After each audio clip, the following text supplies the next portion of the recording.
Hello, friends, and thank you for joining us for Botched Situation, an internet game show and hangout session. I am Jake, and I am proof that God has a sense of humor. I'm Chris, and I'm bad not only at sports, but physical movement in general. But super attractive. We are your co-hosts and competitors, and we still don't know what we're doing. Not a clue. Welcome to Season 0, Episode 9. As always, we will be battling it out in a series of competitive segments, all for the coveted title of Not the Screw Up. A quick word of warning to our audience.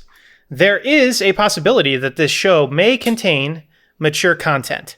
Thankfully, Chris and I both keep bars of soap next to us so that if anything foul comes out, we just chew on it for a little bit. And, of course, due to the nature of the games we play and the material we cover, spoilers for various properties, games, and movies are always a risk. So, needless to say, prepare yourself. Yeah.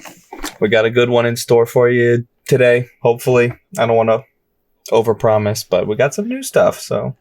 As a matter of fact, I'm pretty sure you'll hate it, but we do have some new stuff. So how are you, Chris? How are you this week? I'm doing good. I'm doing very good. I don't know. Just feeling better rested, better mood. It's been good for me. And we're technically under a week because last week we had Wednesday. So we're back to our Tuesday schedule. And this is true. Lucky to the audience. Under a week. Special. This is 6 days of prep, but 8 days of content. So what more could you ask for? I mean, I don't even know. Rachel says, I'm ready. We're so glad you're here, Rachel. Thank you for joining us. I think you're going to enjoy some of the content tonight. Oh, yeah. Certainly. I want to call out, it has no relevance to you, Chris, but I am extremely excited because the Cleveland Browns are 4-1 for the first time since 1994. This is what I heard. This is good news for Cleveland Browns fans. Yes. I'm sure. So I wouldn't know, but not because I'm not a Cleveland Browns fan. I don't know. Yeah, it's just extra special because of how long it's been. So I'm probably jinxing it by talking about it, but I'm still excited no matter what. Oh, yeah. All right. Well, sounds like we've had a couple good weeks. If you're ready, I'm ready. You want to dive in? Yeah, let's do it. All right. So for segment 1, oldie but a goodie, we have got Spot the Fake Quotes. My favorite. This is my favorite. Oh, yeah. This is the game where now we choose one property, one IP, and a set of 3 quotes from it, and we make fake quotes to try to trick our competitor into guessing the wrong one. Their goal is to guess the right one. I think it's fair to say some of our most memorable points in the show are from this segment. I think so. We've had some good ones. We'll have to work on putting together a video for y'all with some best hits once season 0 is complete. Oh, yeah. That'll be great. So, if you don't mind, I'll go ahead and start things off. Sweet. What is your IP, sir? What am I signed up for? I've chosen a video game. Okay. The Stanley Parable. Ah, very good. Yeah. Yes. I enjoyed last week so much with your choice of Portal 2. Mm-hmm. Portal 2? Yep. Portal 2. And the brilliant writing that went into that game, that I decided to totally rip you off and just choose another game with brilliant writing that I can, take advantage of. You'll be happy to know I don't have claim to all video games. As much as I wish I did, I don't. So for those who don't know, Stanley Parable is a game that came out in 2013. It's an interactive drama and walking simulator. And as described on the wiki, it's a first-person game where you can move around and interact with environment, but you don't have any other controls. It's just move and interact. The story is primarily presented by a narration voice. who explains what's going on and the choices that you have. You play as Stanley, who works in an office building. Your job is to monitor data coming in on a computer screen and press buttons as appropriate without questioning the system. You are a cog. And one day the screen goes blank. Wondering what to do, you wander out of your office and find the entire building is empty. None of your coworkers are there anymore. And the story goes from there, with the narrator telling you what's happening as you do it and presenting you with choices like, well, not even with choices. He says, go through the left door, and then your choice is whether to obey or not. And the plot of the game changes depending on what you choose. And I just want to make one little comment. What originally attracted me to Stanley Parable is it was a Half-Life 2 mod, which we all know Half-Life 2 is one of the greatest games ever. And so I think that's what made it particularly impressive. I don't remember very much from the game because I played it when it first came out. So I may not do well, but I am very excited to hear some of the quotes. We'll see. I don't know. It all depends on how well I was able to imitate the writing, which I'm not confident in because the guy who made this game did great work. I am confident. All right. Hit me. All right. So your first quote, the context is, these are all the narrator because he's the only one with a speaking role in the game. Okay. And this is something he says to you, the player, if you stand around doing nothing for long enough. Okay. Okay. So he narrates you. Does he say, Stanley just stood there doing nothing at all. He seems to think I have nothing better planned than to sit around and describe every tiny little detail of his inability to act. This is why Stanley and I are such good friends. What a line. Okay. Or does he say, Stanley just stood there doing nothing at all. He seems to think I have nothing better to do with my time than sit around and describe every fascinating little detail of his inability to do anything. This is why Stanley and I are on such good terms. Or does he say, Stanley just stood there doing nothing at all. He seems to think I have nothing better scheduled for tonight than to sit around and describe every infinitesimal detail of his inability to speak, move, or think. This is why Stanley and I are summer pen pals. Rachel in the audience says number 2.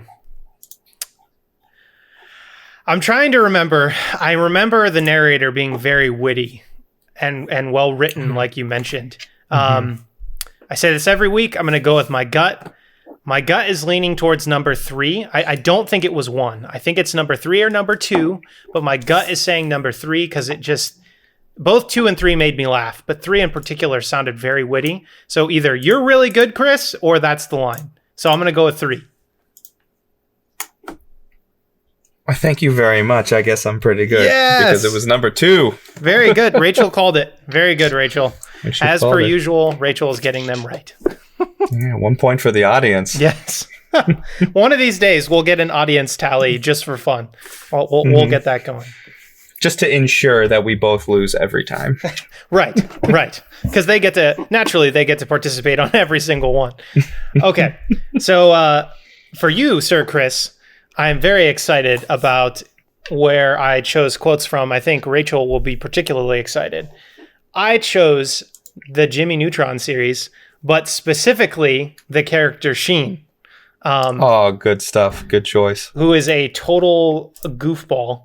I'll just really quick, for those of you that don't know who Sheen is, let me just read off what his wiki says. He's a major character from the Jimmy Neutron franchise, and his birth date is November 16th. And here's how the official description is.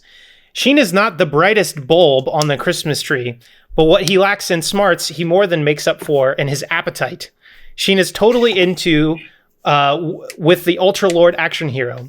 He collects all the Ultra Lord action figures and quotes him daily. He's a little obsessive. Did we say a little? Rachel says, I love the smell of banana in the morning. And my response to that is, hi, I'm Paul. Okay, Chris. So your first quote is Sheen, again, talking, and this is from the episode A Pilot. Okay. I'm not going to give you any context. I don't want to give it away too much. So, which of these three quotes is what Sheen said? Did he say, I wish I could do a Sheen voice. That'd make this so much funnier, but I can't. Where's the washroom in this place?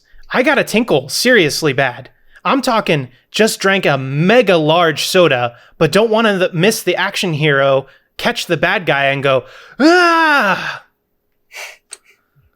Or did he say, where's the restroom in this place? I got to pee seriously bad. I'm talking just drank a super large soda, but don't want to miss the hero, catch the bad guy and go, Hee-yah! Or did he say, where's the bathroom in this place? I got to go seriously bad. I'm talking just drank an extra large soda, but don't want to miss the hero, catch the bad guy and go, ah! Whew. I'm trying to listen to them in Sheen's voice here. You know what? I'm going to go with my gut. Rachel says number 1 or number 3. That bodes ill for my gut because my gut's telling me number 2. So maybe I should rethink that. I don't know. You know what? No, let's commit. All right. Let's commit. My gut's telling me number 2. Final answer? Yeah. Good guess, but incorrect. It was actually number 3. All right. Well. Oh, well. Oh, it wasn't yeah, it was exactly. All right. Well, first round of Spot the Fake quote. It's none all, so round number 2. So, narrator from Stanley Parable. Mm-hmm. In this context, Stanley, the player, has made a series of questionable choices. A lot of the storylines in this game take you to some weird places. And in this one, he is circling around in an infinite basement and starting to question his own sanity. And this is the narrator narrating part of that inner monologue. Okay. So, does he say, Stanley suddenly realized that he had just... Oh, wait, no. You know what? That was quote number 3. I'm just going to start with quote number 3. So, same context. Okay. Does he say, and then perhaps the strangest question of them all occurred to Stanley, one he was amazed he hadn't asked himself sooner. Why is there a voice in my head, narrating everything that I'm doing and thinking? Now the voice was describing itself being scrutinized by Stanley, who found it particularly odd. I'm hallucinating a voice narrating my thinking about how it's narrating my thoughts, he thought. That sounds like it would be something out of Portal. I wonder if he got any inspiration from Portal. I wouldn't be surprised. They've got a similar tone, a similar style of humor, if not a similar plot. Version 2 here. And then perhaps the strangest question of them all entered Stanley's head, one he was amazed he hadn't asked himself sooner. Why is there a voice in my head, dictating everything that I'm doing and thinking? Now the voice was describing itself being considered by Stanley, who found it particularly strange. I'm dreaming about a voice describing me, thinking about how it's describing my thoughts, he thought. Okay. Or, version 3, and then perhaps the strangest question of them all presented itself to Stanley, one he was amazed he hadn't asked himself sooner. Why is there a voice in my head, describing everything that I'm doing and thinking? Now the voice was describing itself being picked apart by Stanley, who found it particularly uncomfortable. I'm having delusions about a voice depicting me thinking about how it's depicting my thoughts, he thought. I don't know. Rachel says 3. I kind of liked 2, though. All right. I got to go with the audience. I'm going to go with number 3. Final answer. I'm making faces, so I'm sorry. But, you know what, Jake? This time, your feelings were leading you true. It was number 2. I should just... I need to go with my gut every time. Darn it. Strike 2. You need to go with your gut the times that your gut is right, and go with the audience the times that the audience is right. Yes, I agree. Okay. So you just got to be psychic, I guess. Yeah, easy. No, not a problem. All right, Chris, your second quote. Again, this is Sheen from Jimmy Neutron, and this is from the episode Sorry, Wrong Era. Okay. This is a little bit longer, so bear with me. I will give you a little bit of context. Sheen is talking to one of Jimmy's other good friends, Carl. It's all in your mind, Carl. Just pretend that instead of hiding behind a tomato, you're at the candy bar and Sam is serving you a 4-layer strawberry vanilla swirl sundae. And it's got nuts and butterscotch sauce and whipped cream. And wait a minute. Oh no, what's Sam doing? He's putting something on top of it. No, it can't be. It's a giant tomato. Or did he say, it's all in your mind, Carl. Just pretend that instead of hiding behind a mushroom, you're at the candy bar, and Sam is serving you a triple deluxe chocolate fudge sundae, and it's got nuts and butterscotch sauce and whipped cream and, wait a minute. Oh no, what's Sam doing? He's putting something on top of it. No, it can't be. It's a giant mushroom? Or did Sheen say, it's all in your mind, Carl.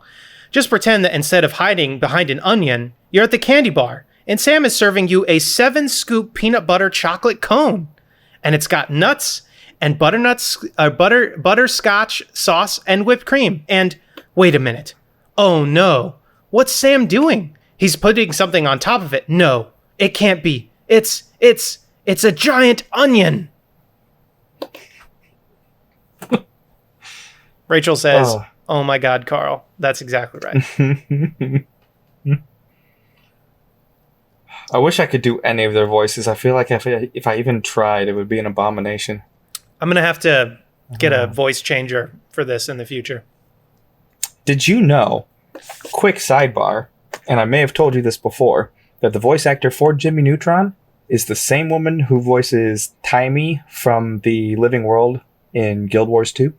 Really? Yeah. What? Yeah. Taimi the Asura is Jimmy Neutron. Yeah, that another small, super brilliant. You're right. Adolescent. Yeah. Oh boy! Remind me, what was the dessert in the first quote? Now I'm trying to remember. Okay, 4-layer strawberry vanilla swirl sundae. Then we went triple deluxe chocolate fudge sundae, and then we did 7-scoop peanut butter chocolate cone. Man. So you got a flair for writing desserts. And then tomato and mushroom and onion. You want to know why, Chris? It's because my rudiment book when I was learning drums was called Just Desserts. Oh. Oh boy. Well, I feel like the fudge sundae makes more sense with butterscotch and nuts and whipped cream to me. But I also feel like maybe I remember something about Carl and onions that could be me completely hallucinating that. On those drugs you're on? That drug called life. Mm-hmm. So, I think I'm going to go with my gut 2 times and see if it works out for me. I'm going with number 3, onions on a 7-layer or 7-scoop peanut butter ice cream cone. Final answer. Good guess. Incorrect. It was the triple deluxe chocolate fudge sundae and mushroom. Oh. So we both goofed it up on our second time. Golly. Okay. My gut is not leading me true today. All right. Well, your third and final quote, which was the second quote, but I screwed that up pretty bad. This is the narrator again, and at this point, you, the player, Stanley, has reached a sort of penultimate point in the game, and if you deviate from the narrator's path at this point, he makes a little demonstration of how little control you actually have over the story. And this is what he says. Okay. Does he say, Stanley suddenly realized that he had just initiated the network's emergency detonation system. In the event that this machine is activated without proper DNA identification, nuclear detonators are set to explode, eliminating the entire complex. How long until detonation then? Let's say, 2 minutes. Or, does he say, Stanley suddenly realized that he had just initiated the network's intruder defense system. In the event that this machine is activated without proper retina scan identification, atomic detonators are set to explode, eliminating the entire block. How long until detonation then? Let's say, 2 minutes. Or, does he say, Stanley suddenly realized that he had just initiated the network's self-destruct system. In the event that this machine is activated without proper voice identification, hydrogen bomb detonators are set to explode, eliminating the entire region. How long until detonation then? Let's say, 2 minutes. I like 1 and 3. The question is it 1 or is it 3? I am going to say 3 because this is a Half-Life 2 mod, and hopefully someday they'll make Half-Life 3. I think I've made this argument before. Final answer. Number 3. Hydrogen bombs. Well, in this game, at least, you shouldn't put your faith in Gaben because it was number 1. Gosh darn it.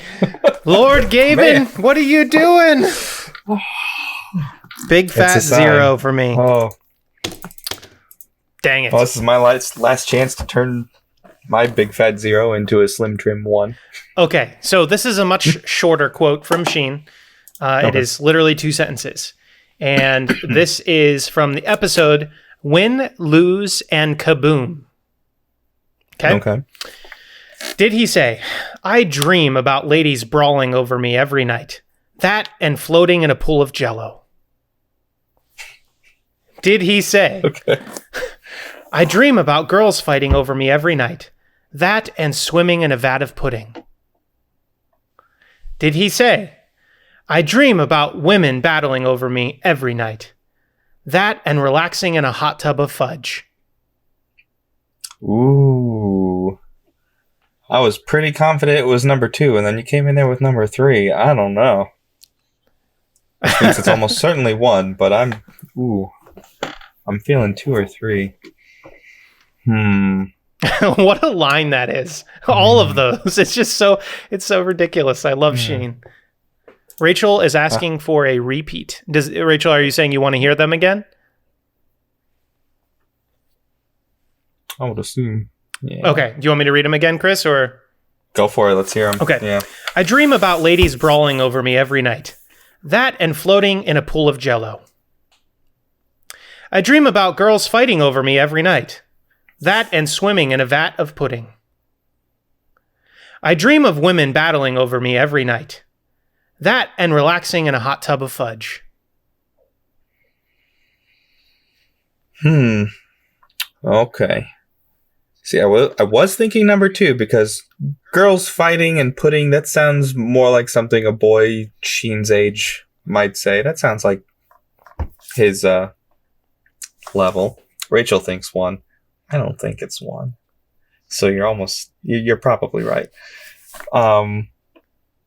I don't know, battling over me. That sounds like Sheen. He is all Ultralord. He is all fighting and grand adventure and space battles. I think number 3, final answer. Good guess. That is incorrect. Man. It was actually, I dream about girls fighting over me, that and swimming in a vat of pudding. We cleaned each other's clocks and spot the fake quote. Man, oh man. Well, there we go. 0 all. I guess that means we need a tiebreaker, huh? Do we do a tiebreaker for the segment, or do we just wait until? I say we just wait. Well, yeah. Why don't we just call it a half point for each of us? I like that. Yeah. 0.5 for each of us. Of which, we forgot to mention, I think you're up 3-1 overall in segments at this point. Well, I'm not tracking the season. Season 0. Okay. So with that, Chris and I are very, very, very, very excited to introduce a new segment, which is what this podcast, this show tonight is all about. This new segment is something we like to call audio reversal. And this is our first segment that is going to involve audio clips. And we also want to make a special shout out that this is a segment that's inspired from feedback that we have gotten from our listeners.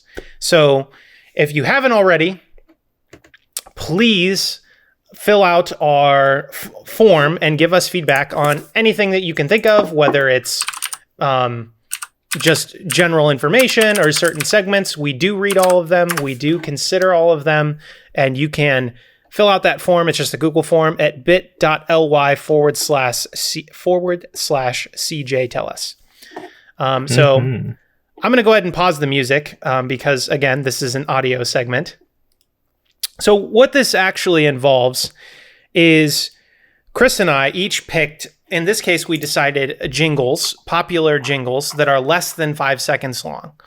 And what we're going to do is we reversed each other's choices of jingles, and we're going to play them back for each other in reverse. And the other person is going to have multiple choice to try to figure out which jingle it is from. So again, general idea, hear it in reverse, try to guess what the jingle is from multiple choice. Makes sense to me. Awesome. I'm excited. Let's get some audio in here. Yes, very much About so. time. Please bear with us. I am going to have to get the volume tuned in here. And bear in mind also, there's plenty of different audio levels with different mastering levels, different jingles, all that stuff. We did do a little bit of leveling, but yeah, so keep that in mind. Are you ready to jump in, Chris? I'm ready. Hit me with my first clue. All right. So question number 1 for Chris on audio translations, first time ever. I'm going to play it as many times as you'd like to hear. Okay? I'm ready. Here we go. I'm going to play it again. All right. Yeah, let's do that again. One more time. So your options are, is it Built Ford Tough? Is it Yo Quiero Taco Bell? Is it the best part of waking up is Folgers in your cup? Or is it I wish I were an Oscar Mayer wiener? Okay.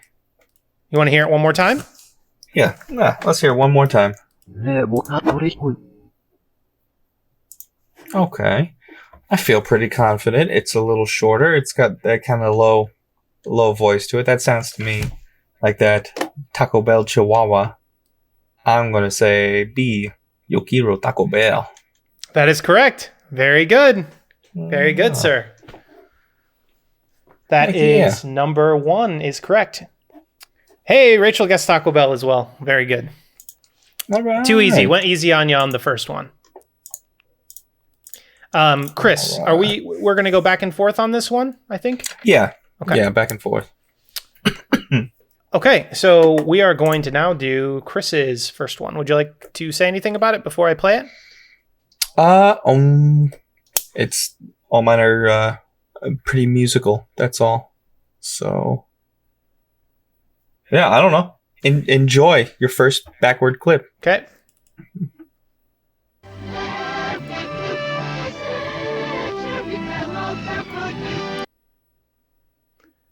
I definitely need to hear that again.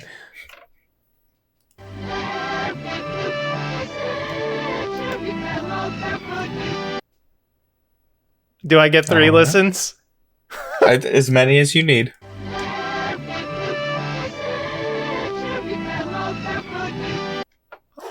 Okay. What are my All right. options, sir? All right, listen carefully, audience. Your options are: is this the jingle for Toys R Us, the Toys R Us kid song? Wrigley's Big Red Gum, a little longer. Is it Kit Kat's Give Me a Break song? Or is it Wrigley's Juicy Fruit Gum? Taste is gonna move you. One more time.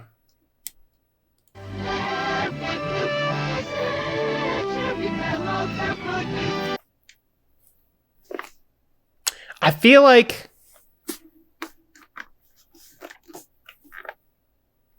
it's not Give Me a Break because I know that one pretty well. I'm debating between B and D. It sounds like a gum commercial to me for some reason. So I'm just going to take a guess because it was both Wrigley's. I'm going to go with Big Red Gum. Final answer. That is correct. Yes. Yes. That is a jingle from Big Red Gum back in the 80s. Heck yeah. So actually, I forgot to do this, but we also have the correct version. So let me play the correct version so you guys can hear that. I forgot to do that for the last one. I can do that as well. So the correct version of the Wrigley's Big Red Gum is...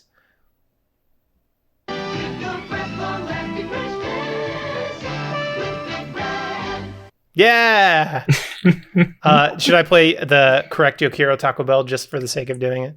Oh, yeah. Let's hear him. Classic. Yo quiero Taco Bell. Also, audience, please let us know if you need more or less of the audio that you're hearing. Okay, we're 1 for 1, Chris. We're doing good. All right. Nice. Are you ready for your second one? I'm ready. Maybe. All right.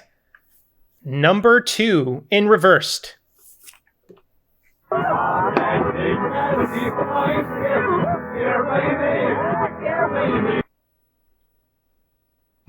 Okay, we're gonna do it 3 times. Yeah. Yeah.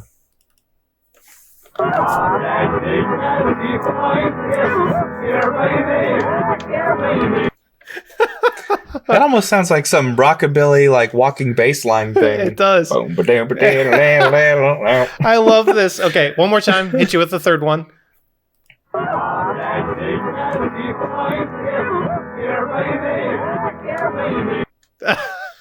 Oh, I love it. It's great. I don't know what it is, but... So your options are, is it A, what would you do for a Klondike bar? Is it B, double your pleasure, double your fun with double mint gum? Is it give me a break, give me a break, give me a break of that Kit Kat bar? Or is it baloney has a first name, it's Oscar, the choice is yours? One more time, Chris?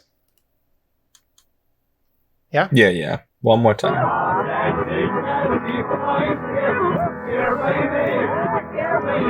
I can't not smile when I hear it. It's just so ridiculous.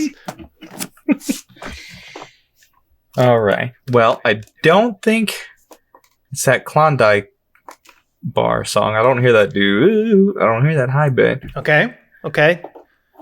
Double mint gum. It's been a long time since I've heard that one. Maybe. Rachel says Kit Kat bar. Yeah, I'm feeling maybe Kit Kat bar too. It's got that kind of it's got that swung feel.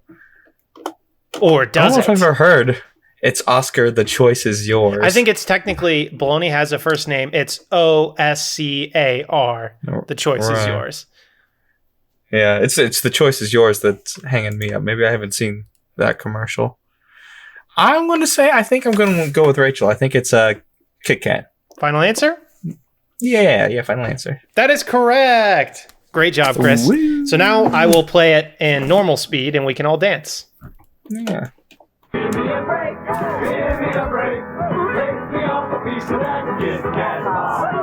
Very good. Oh, I love it. So good.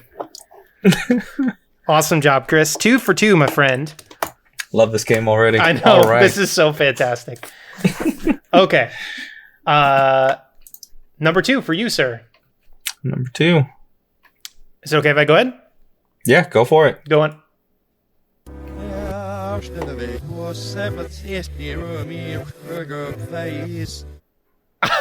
Man, that sounds so creepy backwards. All I could think of was Italians, which made me think of Drew for some reason. For some reason.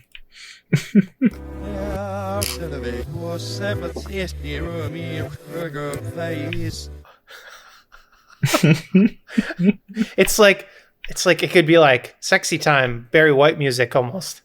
One more time.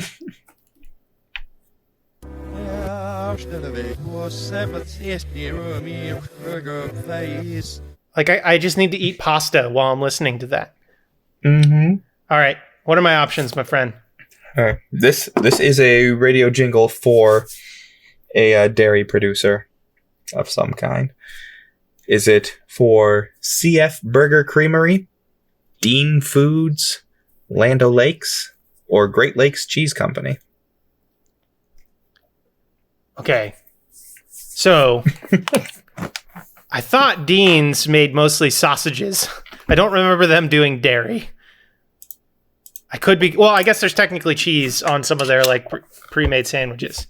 You thinking of Jimmy Dean? That's what I'm thinking of. Okay, so it's not... It's not that then. Isn't Great Lakes cheese the one that do the little... Like, they're the little cheese balls that like it's like a in a red packaging? I can neither confirm nor deny that. Okay. And Land O'Lakes, I think, is butter. CF Burger Creamery, I'm honestly not familiar with.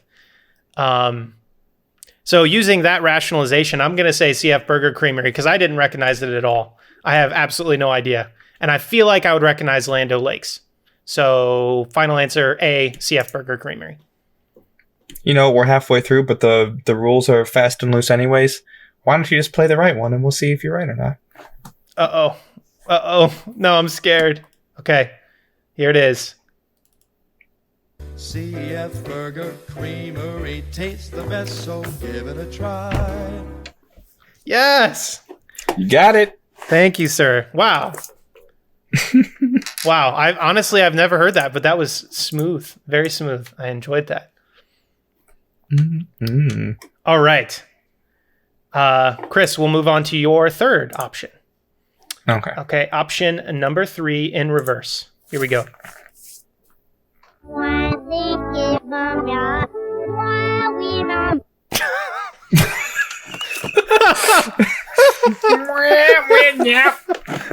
Okay. All right. Let's hear it a couple more times. Yeah. Once more with feeling. Mm.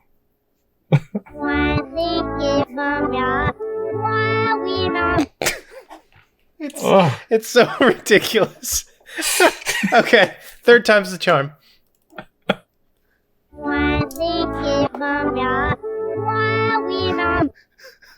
Okay. So, were you hearing A, I guarantee it's the craziest trap you'll ever see? Was it B, I'm a big kid now? Is it C, hungry, hungry hippos? Or D, is it Crossfire? Would you? I can play it again for you. Whew. Sure.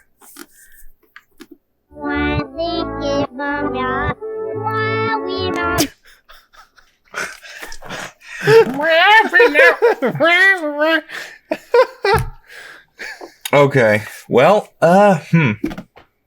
process of elimination seems to be working well so far. I guarantee it's the craziest trap you'll ever see. I'm guessing that's from Mousetrap, and that seems awfully long. I don't think it's that one.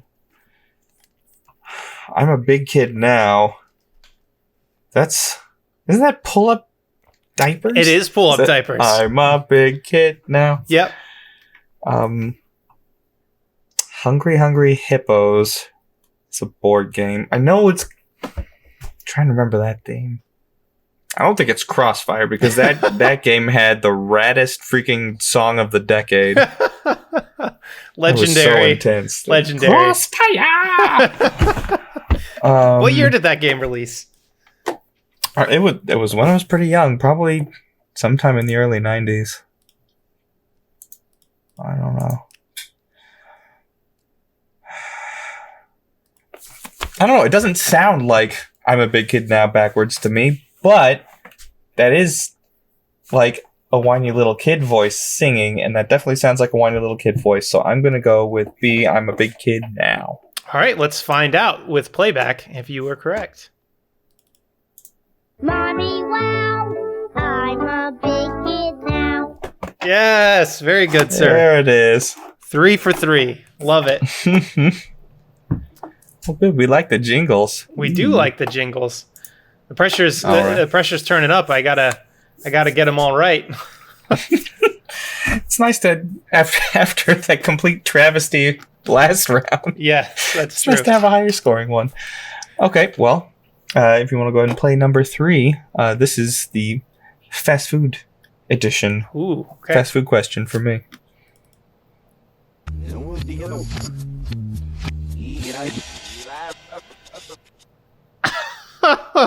I would have played that again.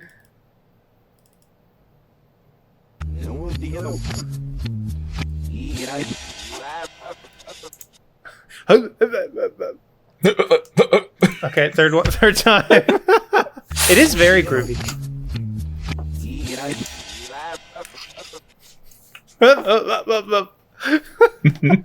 Okay, what are my options, sir? Your options, if I look at the right thing. Is this McDonald's? I'm loving it. Is this Rally's You Gotta Eat? Is this Burger King's Have It Your Way? Or is this Jack in the Box's Jack? Let me hear it one more time.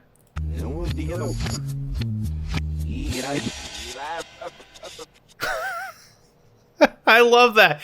Oh, it's such a great effect. Of note, I've never had Rallies, which is No? kind of sad. So Have you had Checkers? No. Is there Okay. still They're Rallies? the same restaurant. Is there still Rallies in Ohio? There's one just down the road from us. Okay, so if I do come up for the holidays, Chris, we should have a mandate to Rallies because I've never had it. Oh, absolutely. Okay, so McDonald's, Rallies, Burger King, or Jack in the Box. It's definitely not ba-da-ba-ba-ba. I don't think it's ba-da-ba-ba-ba. I'm loving it. I don't think it's that. I don't think it's the Jack in the Box, which I had for the first time ever in Texas. So it's between Rallies or Burger King. I know Burger King, I think it's more just like a guy in a deep voice saying, have it your way. And I know Rallies is Rallies. You got to eat. It's kind of got that groove, which is why I remember when I was younger as a drummer, I always wanted to try Rallies because I liked that they had a groovy jingle. So just based on that and kind of the general feel, I'm going to say Rallies. You got to eat. B. Final answer. All right, let's hear it. You gotta eat. What are you doing? Yeah. I love this segment, Chris. We're so got it. successful. This is great. All right. Are we gonna get another tie? Just a more positive one? Yes, I like that. Okay, so we are going to move on to number 4 for you, Chris, and this is the, I guess, car insurance themed one. Are you ready? Real quick, Rachel in the chat says she wants to listen to the whole Rallies jingle, and I agree, but we can't play it on the stream. Yes. That is We'll a listen to it later. DMCA strike waiting to happen. But yes, I agree. Mhm. We'll send out a text, Rachel. Okay, so Chris, number 4, here we go.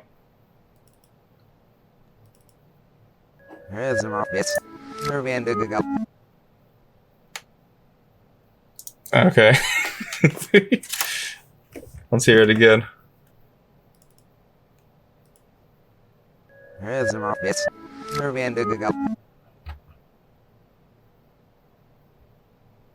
Oh, okay. One more time. That sounds- Let's get you the 3.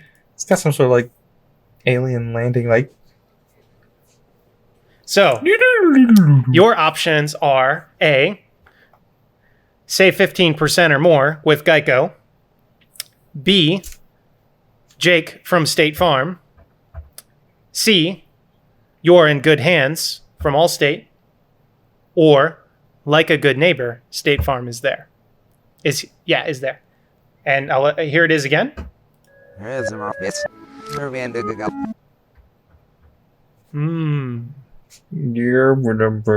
Geico, Allstate, or Jake from Allstate. Jake from State Farm, then Allstate, and then the full State Farm is there.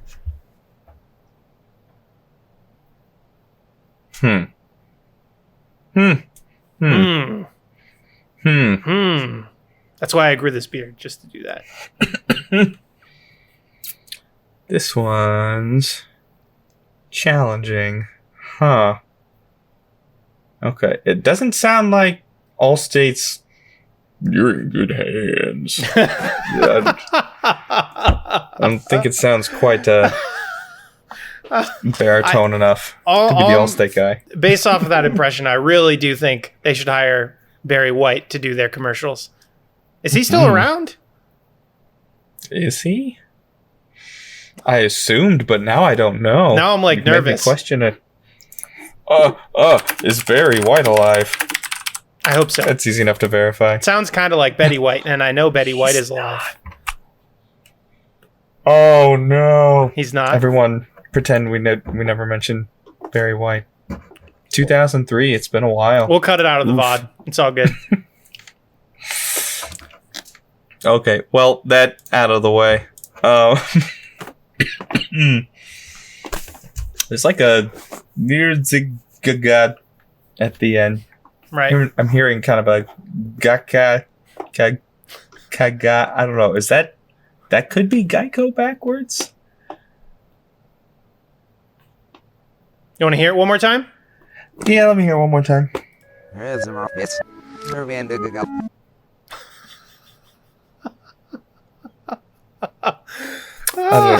I'm struggling with this one. Walk me through. What is your thinking? You're doing the. You're getting quiet. I know the brain's turning. Talk. Yeah, I don't know. I'm trying to like flip it in my head, and the only thing that's sticking out to me is that This one is tough, Rach. Yeah, I'm gonna say A to save 15 more with Geico. That is Final answer. Oh, I shouldn't tell you. Let me play it back. I almost. Here we go. Here it is in normal. Like a good neighbor, State Farm is there. Oh, like good. Okay. Yep. Well. Good. Yep. One more time. Like a good neighbor, State Farm is there. And they did it. Oh, the music should have been. Again, I wasn't listening to the little. All good. The little synth tone. Man. Pressure is off. Now I don't have to get them all right. Whew. Oof. Much relief for me. All right. Well, still got 3 so far. Okay. Yeah. You want to play number 4 on my end? Yes. Believe it or not, mine is also insurance themed. So It's like insurance companies have good jingles. All right, here we go. Number 4.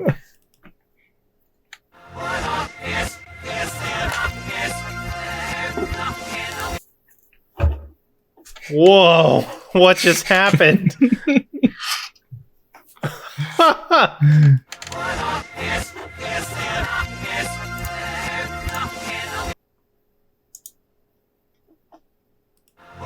yes.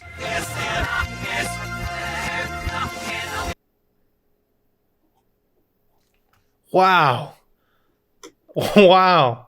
I keep hearing is, which the reverse of is C. And C. So what are my options? Your options is this. Nationwide is on your side. It's just Liberty Mutual's Liberty. Aflac, or Safe Auto's 1-800-SAFE-AUTO. Okay. It's definitely not Aflac because their thing is just Aflac. Can I hear it one more time? Yeah.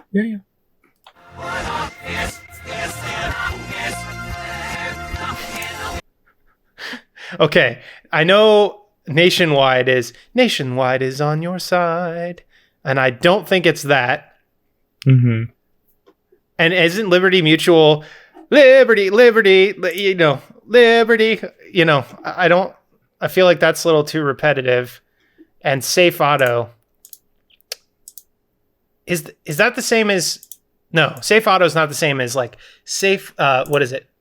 Something Safe Right Replace? Is that the same company? No. No. Okay. No, Well, I don't not think it's that Aflac. I don't think it's Liberty Mutual, and I don't think it's Nationwide. So I'm just gonna guess Safe Auto. Rachel, yes. Okay, so it is a different company. I'm gonna just say Safe Auto, and I can play it back here to find out.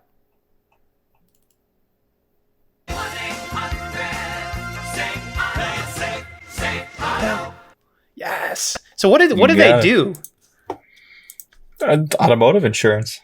Oh, duh. What was I thinking? They are a nationwide company, but based in Columbus, Ohio. So Represent. All right, Chris. We are down to your final audio reversal segment. Listen to. Are you ready, sir?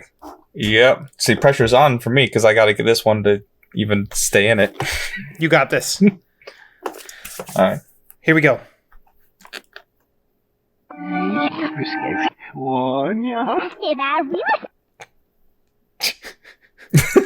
Okay.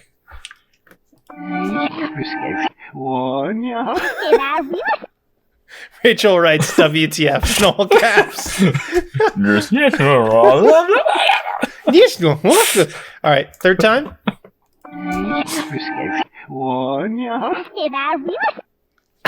Okay. Sounds like three different people. It does. This is the cereal question. So, was it it's Honey Nut Cheerios, nobody can say no to Honey Nut Cheerios? Or is it B, Silly Rabbit, tricks are for kids? Is it C, Snap, Crackle, Pop? Or is it D, I'm cuckoo for Cocoa Puffs? And we'll play it again.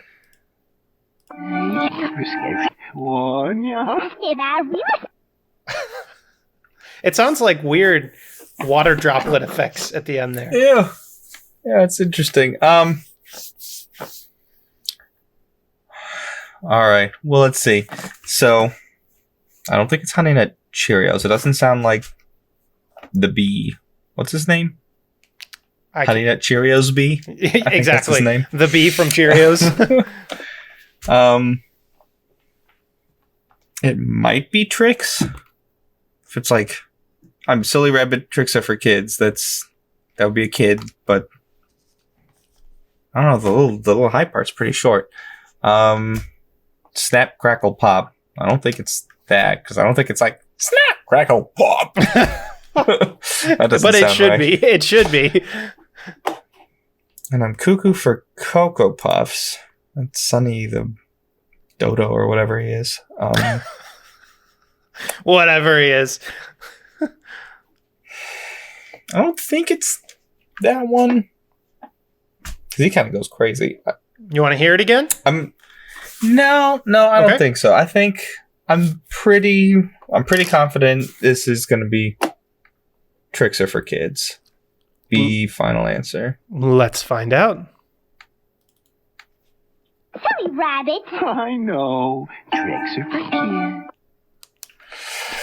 You That wanna- is the creepiest version of that jingle I've ever heard. This is the version from the 90s that I grew up with. I'm going to play it one more time just because it's so... for kids. The whole commercial is disturbing. Oh my gosh. Silly Rabbit. I know. Tricks are for kids. Yeah, like the actual commercial is very creepy.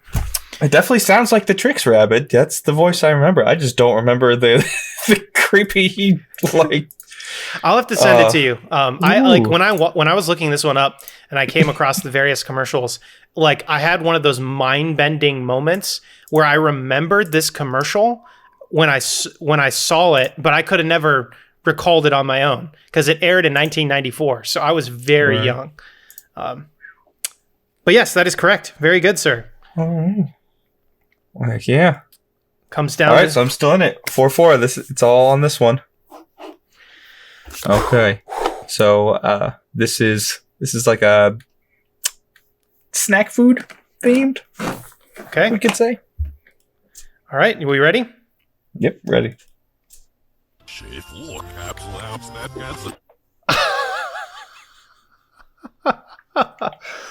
What?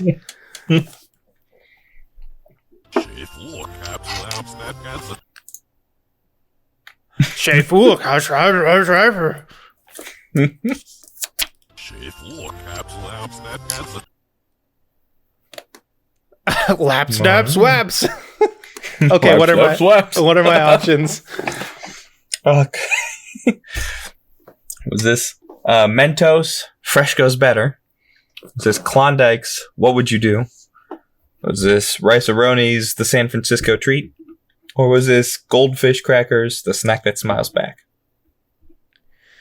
Okay, so admittedly, I don't know the Mentos one. Fresh goes better. I'm not familiar with that one. Rice-A-Roni, I thought was a little bit bouncier. Goldfish Crackers, the snack that smiles back. I thought it was a little bit higher. I don't remember like the snack that smiles back. Klondike, what would you do? Or what would you do? I'm going to play it one more time.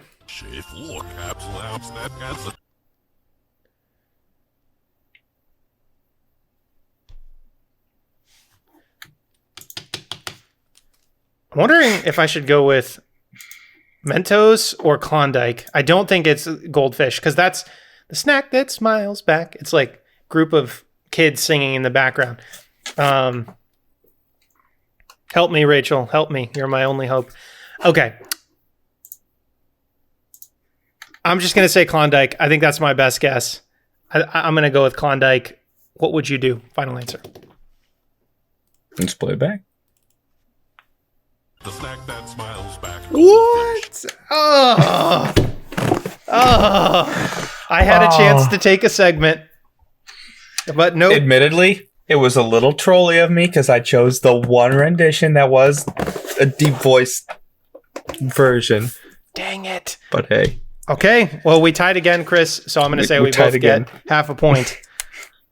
So we're 1-1. We are 1-1 officially. Wow. Wow. That was a lot of fun. All right. Well, you know what? With that, that brings us to our very, very favorite segment, intermission. We're going to take a quick 3 to 4 minutes and take care of business. Feel free to do the same yourselves. And we will be back with you all shortly. And in the meantime, you can look at our beautiful faces and listen to this amazing, horrible song. We'll see you shortly.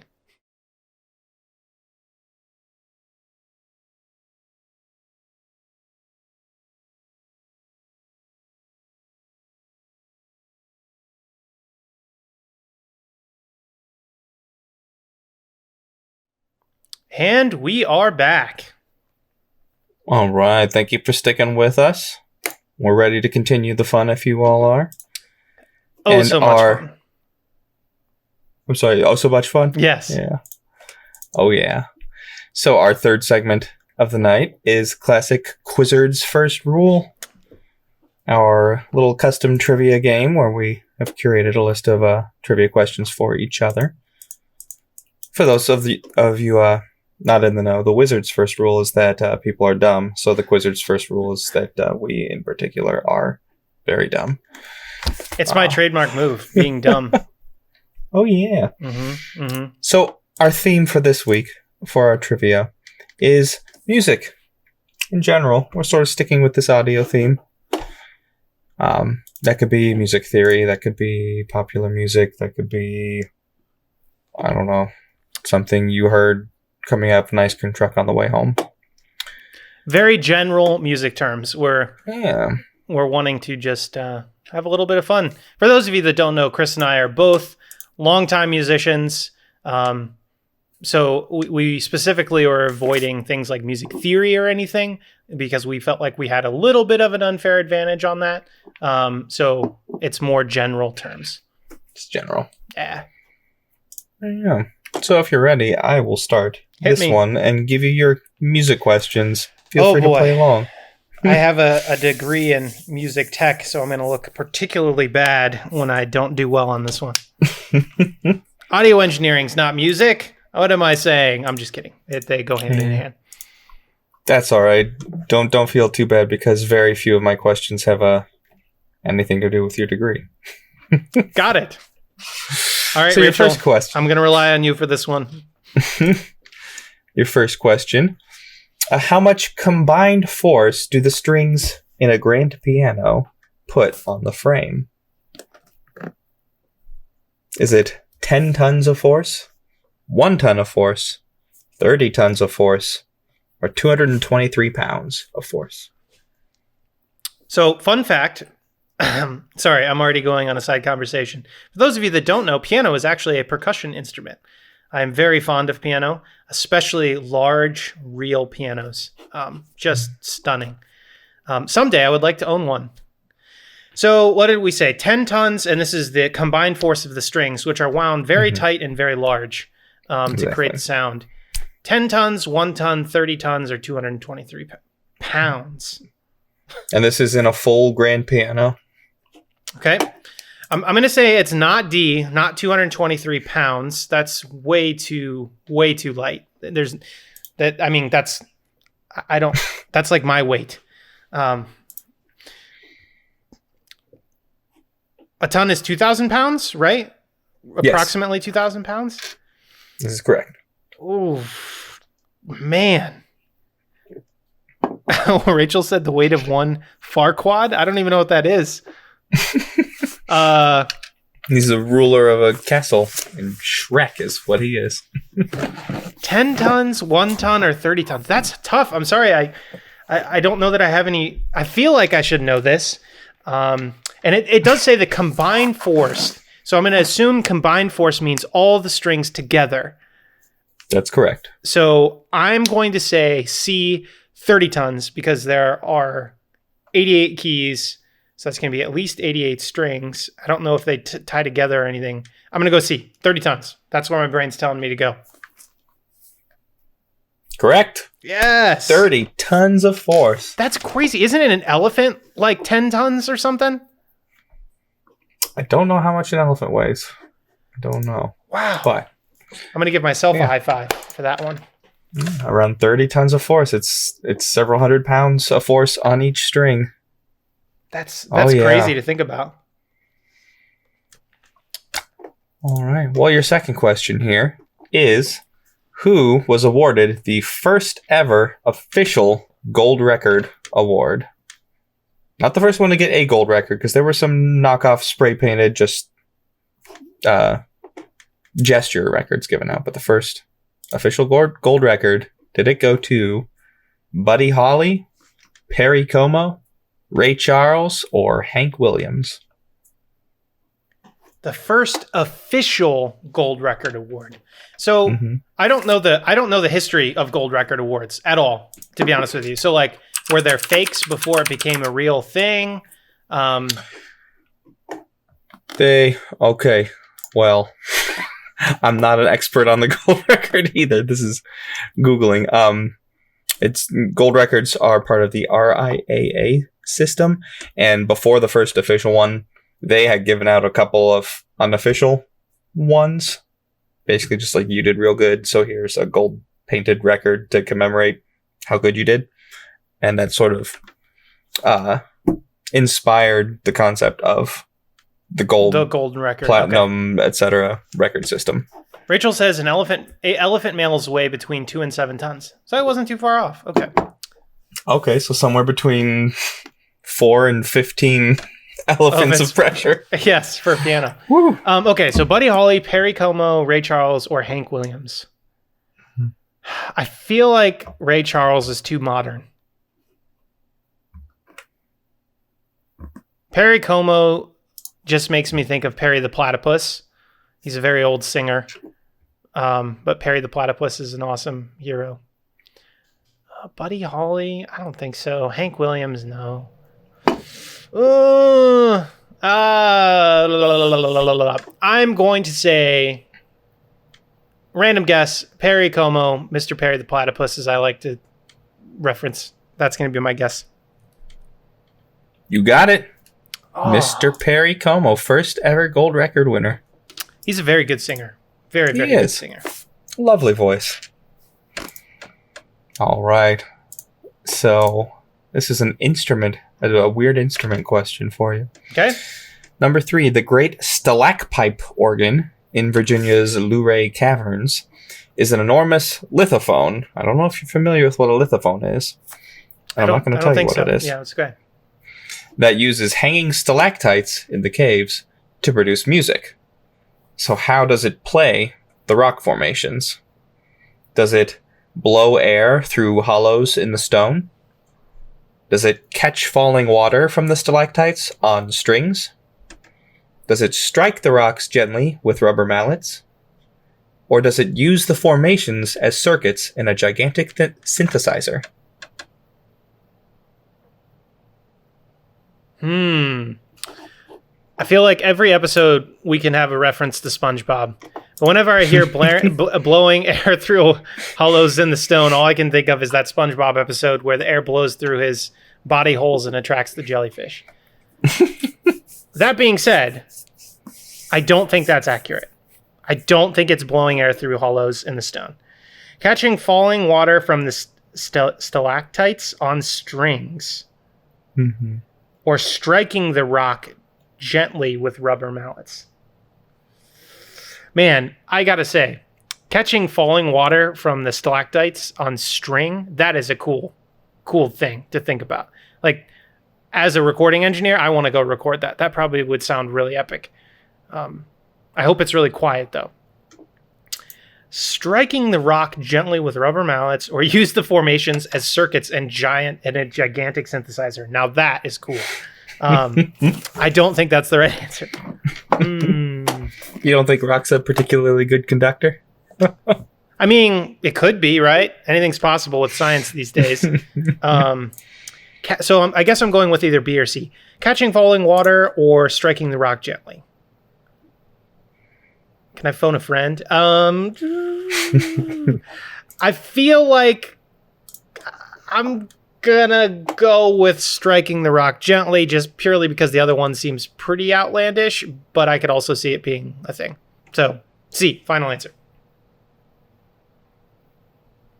As much as I agree that it would be cool for water to fall onto strings, you're correct. It just bops them with little rubber mallets. All right, we're gonna do that. We're gonna find a cave and we'll make it happen.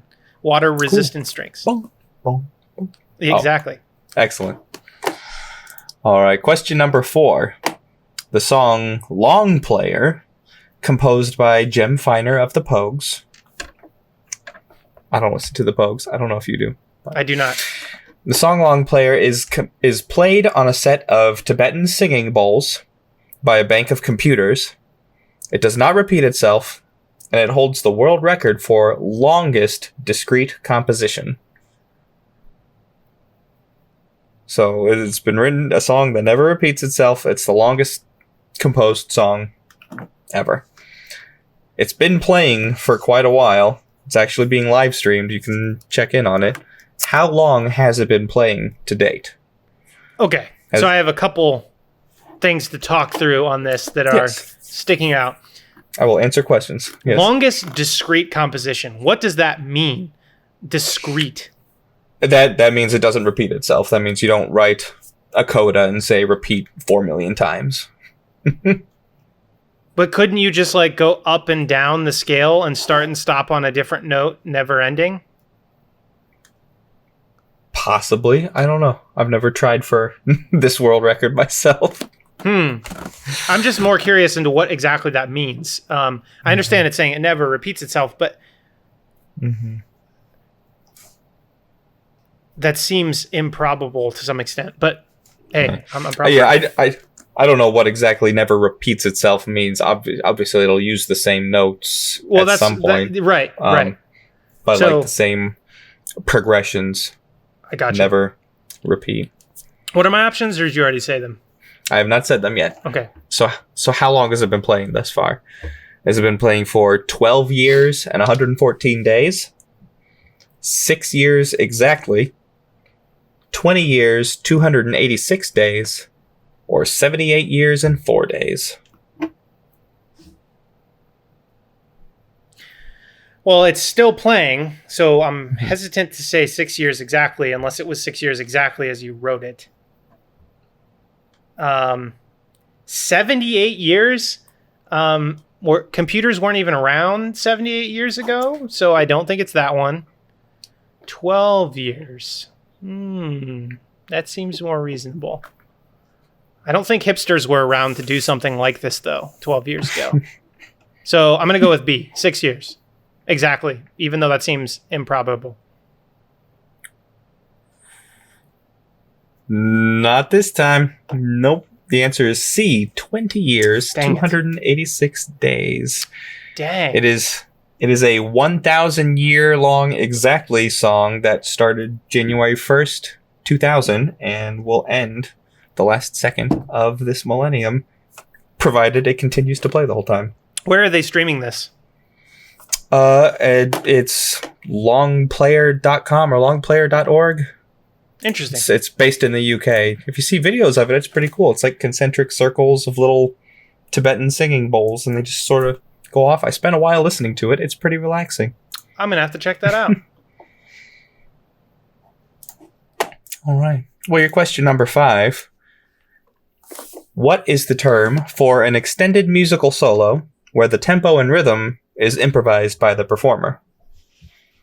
Is this a dal segno, an ostinato, a cadenza, or a capicola?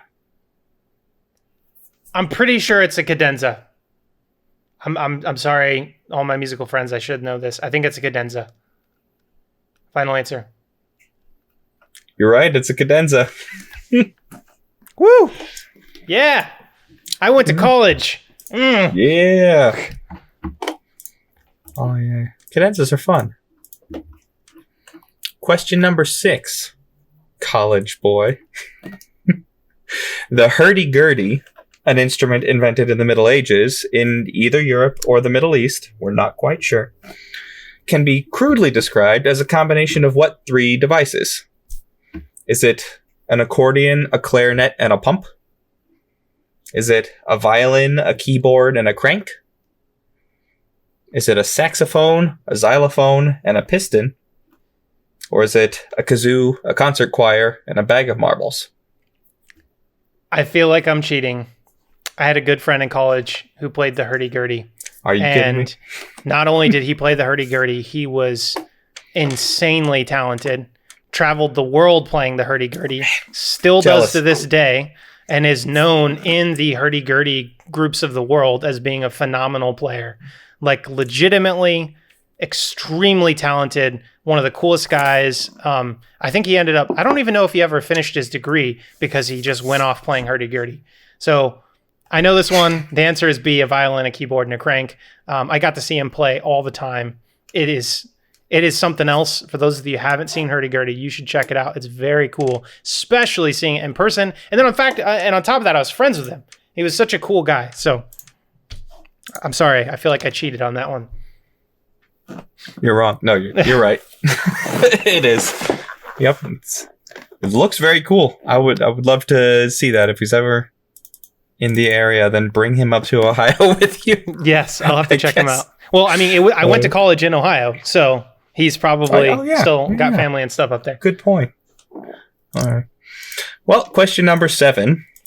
Chumbawamba holds the world record for most words in an album title. Loosely music related, I know. How many words long is it? Is it 32 words, 99 words, 156 words, or 61,439 words? And an album title. Mm-hmm. Chumbawamba. Chumbawamba. I know a few pretty decently long album titles, so I think 32's out, and I think 61,000 is out. Those are just too extreme. So we're left with 99 and 156. Oh boy, 156 is a lot of words, but so is 99. Man, I hope it's not 99 because that'd be so annoying. Why not just make it 100?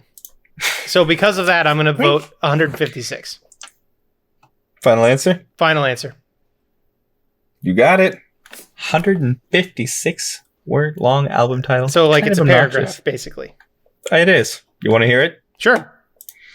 Their album is called The boy bands have won, and all the copyists and the tribute bands and the TV talent show producers have won. If we allow our culture to be shaped by mimicry, whether from lack of ideas or from exaggerated respect, you should never try to freeze culture. What you can do is recycle that culture, take your older brother's hand-me-down jacket and restyle it, refashion it to the point where it becomes your own, but don't just regurgitate creative history or hold art, music, and literature as fixed, untouched, and kept under glass. The people who try to guard any particular form of music are, like the copyists and manufactured bands, doing it the worst disservice, because the only thing that you can do to music that will damage it is not change it, not make it your own, because then it dies, then it's over, then it's done, and the boy bands have won. Wow.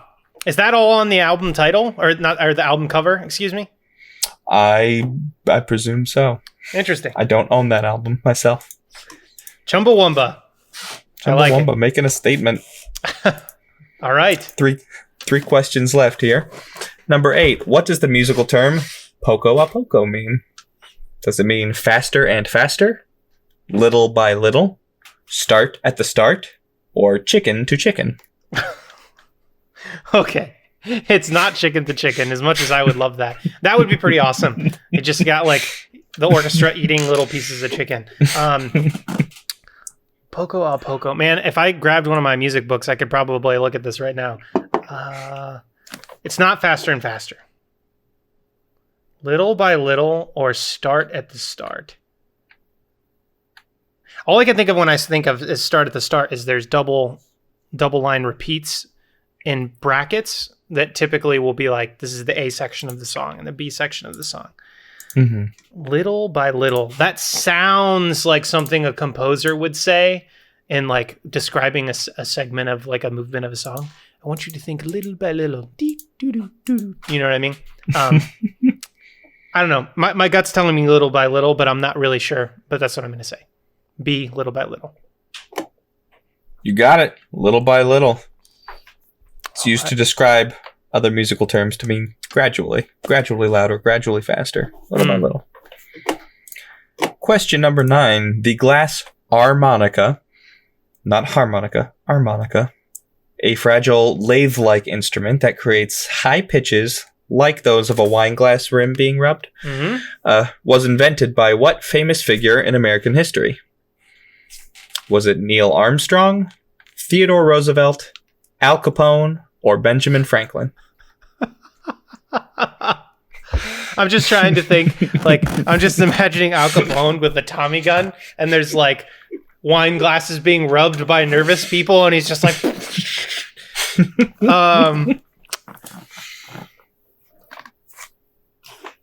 it's not Al Capone. It's not Neil Armstrong. A fragile lathe-like instrument that creates high pitches like those of wine glasses rims being rubbed. Mm-hmm. Theodore Roosevelt or Benjamin Franklin?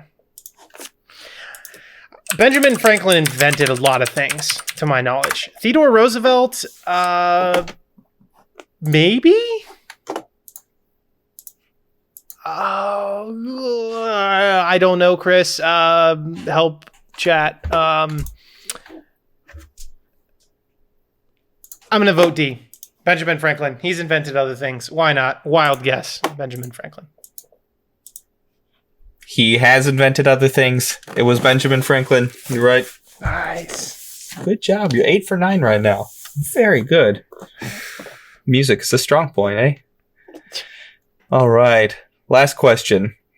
There is only one instrumental single to ever reach platinum status, which means over 2 million units sold.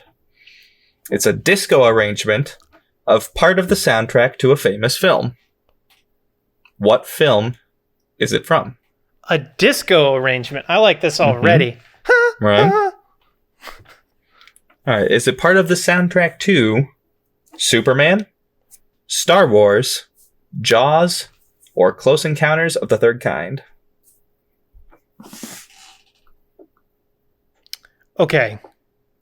Superman, Star Wars, and Jaws, obviously super famous. So is Close Encounters of the Third Kind. But I feel like Close Encounters of the Third Kind isn't quite at the realm of Jaws, Star Wars, and Superman. So I'm going to say not Close Encounters. All right. To be clear, I have Probably not heard fair. this, but I would love to hear it. Man, a disco Jaws would be popping off, man. I want to hear that. Dun-na, dun-na, ha, ha, ha. You know, exactly. I don't think it's Superman. I just don't think the Superman song. Yeah, I don't think it's Superman. So Star Wars or Jaws? Okay, there's a lot of Star Wars nerds. I feel like there's some Star Wars nerd out there that decided to make Star Wars into disco, or there's some disco band that got really famous that were pocket Star Wars fans. So I'm going to say Star Wars. Final answer. You got it, man. Star Wars. Holy the song crap. is Star Wars theme and Cantina Band on the album Star Wars and Other Galactic Funk. How have I not heard of this? It's great stuff. I believe it's on Spotify. I'm pretty sure I've heard it before, so... Star Wars and Other Search for it. Galactic Funk. I am going to listen to that tonight. All right, Chris. I think that's my best ever That was a strong showing. 9 Wizards out of first 10. roll. I am shaking in my boots, but I feel like Hey, you went I'm- easy on me. I'm a self-styled musician. We'll see how this goes. I'm sorry. Some of these are a little hard. Please forgive me, Chris. One day. One day. Oh, man. Okay. Wizards first roll for Chris, music themed. I did make some of these a little bit difficult because I thought general music was too easy for you. I'm sorry. Question number 1. How many formal international snare drum rudiments are there? Okay.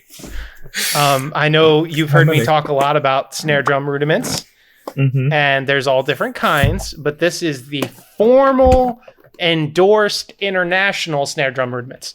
Is it A, 100, B, 200, C, 65, or D, 40? Whew. Okay. Well, my first instinct is as many as possible because when you name them complete gibberish, it's easy to just sort of crank them out. But Okay. you emphasized I was just going to formal say. and official. Right. That's your hint. So this is not like You know, Jerry Jones in Indiana says, I invented a drum rudiment called the flip twisting jingle jangle. right. These are formally endorsed. The standards, the go-tos, you know, the flams, the paradiddles, the ditties, the 5-stroke rolls, those types of things. Is it surprisingly high or surprisingly low? I don't know what the organization is that... What international snare drum rudiments? International. That is... So that's worldwide. That probably narrows it down some. For this one, I'm going to go low. I think... How low? I think it's D40. Official, endorsed, international, universal rudiments. That's Final correct. answer. Yes. Very good. I'm so All proud of right. you, Chris. I'm so proud of you for getting that one. Yes. Choppa-da-bop, Good man. choppa. To be clear, there are hundreds, if not thousands, of official rudiments, but the formal starting ones is 40. The 40 that you start with. Okay. Question number 2. This is very specific and very difficult. So I'm thinking you can hopefully reason your way through this. Okay. How many MIDI channels are there when using a MIDI controller for digital music? Okay. Is it A, 20, B, 5, C, 23, or D, 16? And to be clear, a MIDI channel is just a path that communicates information back and forth. And typically with MIDI, a specific sound or instrument is played over each channel. So how Right. how many channels are there when using MIDI? Okay. It's been a long time since I've written MIDI music, but I remember I remember using what are they called? The trackers. Mm-hmm. It's very digital, very. It's music written by computer geeks for computer geeks, which makes me think bits, bytes, powers, 2 to the 4th, or no, 2 to 2 to the 4th. D 16 channels. That is correct. I'm so proud of you. Right. Yes, very Yeah. good, sir. Very good. Golf clap. Golf right. clap. Very good. All right. Here's another very, very oddly specific one. And also very, very, very general. What is the most commonly used chord progression in pop music? And I'm not saying specific keys, but what is the most common progression? So this progression could apply to any key. Major 1, major 5, minor 6, major 4. Is it major 1, major 5, major 4, minor 6? Is it major 1, major 5, minor 3, minor 6? Or finally, is it major 1, major 5, minor 6, minor 2?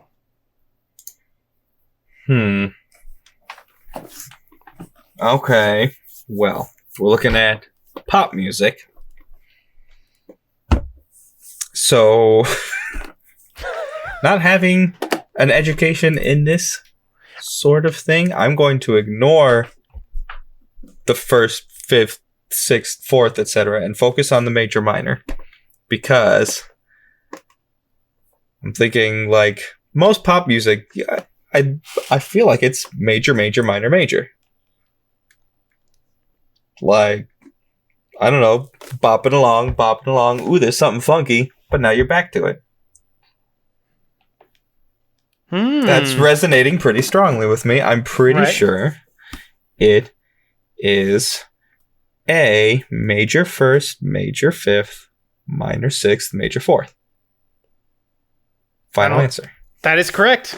Great reasoning. Yeah. Very, very good reasoning. In pop music, that is the go-to. Happy, happy, sad, happy. And it's not even really sad in pop music. It's just, like you said, funky or interesting. Happy, very happy, good. funky, happy. Exactly. Okay. Question number 4. What is the leading music genre according to customers in the U.S. as of May 2018? Okay.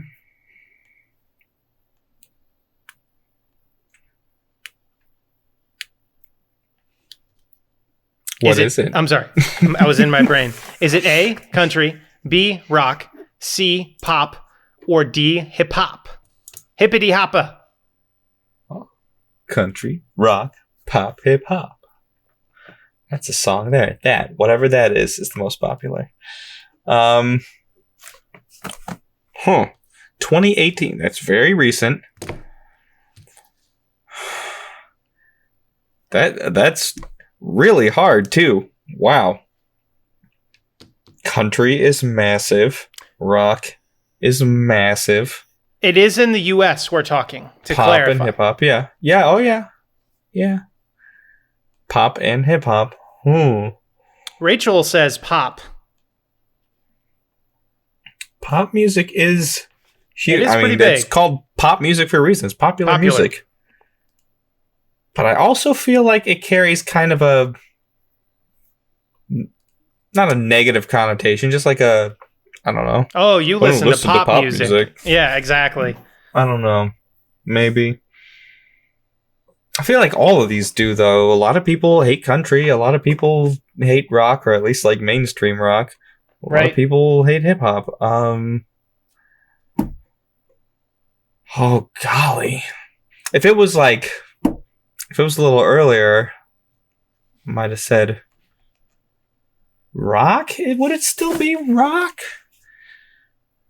Rock is pretty popular.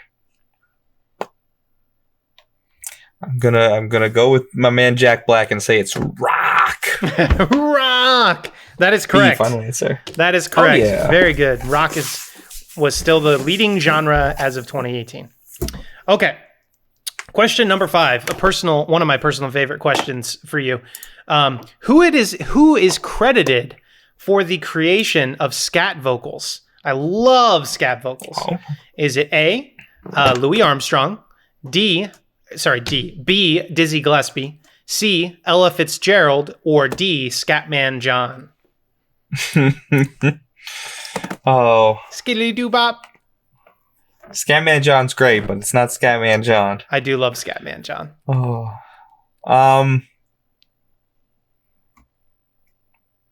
who created or credited with Who is creation credited? of scat That's the vocals? important part. Yeah, credited. You know what? Well, I don't think it's Dizzy Gillespie. Manteca. That's one of my favorite Dizzy songs. I like Salt Peanuts. Salt Peanuts. Salt Peanuts. Great song. I love Louis Armstrong. I really do. Big fan of Ella Fitzgerald too. I feel like she does more scatting. I imagine that Ella Fitzgerald is at least more influential on the scat world, and I think she, out of those four, I would guess that she would be the one credited with the creation. C, Ella Fitzgerald. That is incorrect. It was Oh. Louis Armstrong. I think everything you Really? said was correct about Ella and Louis Armstrong, but Louis is the one who's credited with it. He's the one who Interestingly started it. enough. And Ella She just is way ran more with it. famous. Yep, completely. all right. I'm sorry, Chris. That was the Well, oof. first one. Okay. Question number 6. You've got 4 so far. 4 or 5. Okay. What is the size of a modern symphony orchestra? Is it A, 100, B, 80, C, 75, or D, 55? Modern 100. symphony orchestra. It's number of members, not number of instruments. Correct. Modern size, meaning the people playing instruments, not including the conductor.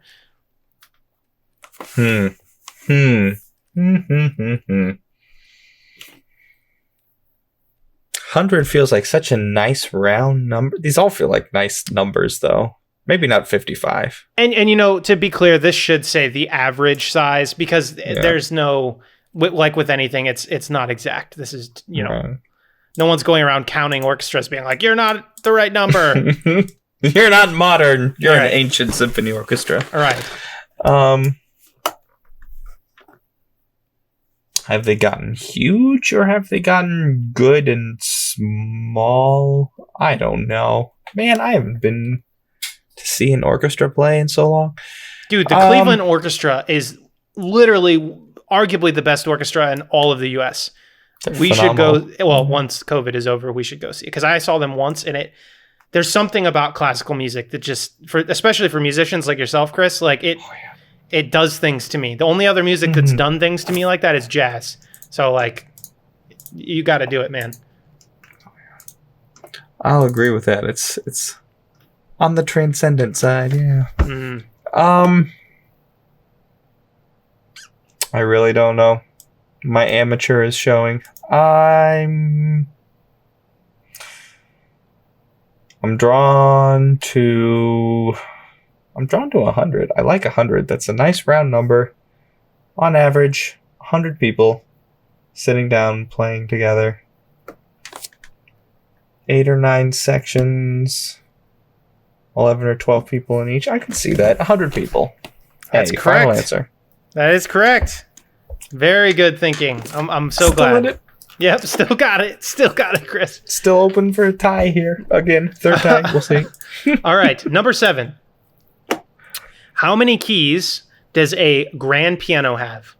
Is it A, 75, B, 88, C, 64, or D, 101?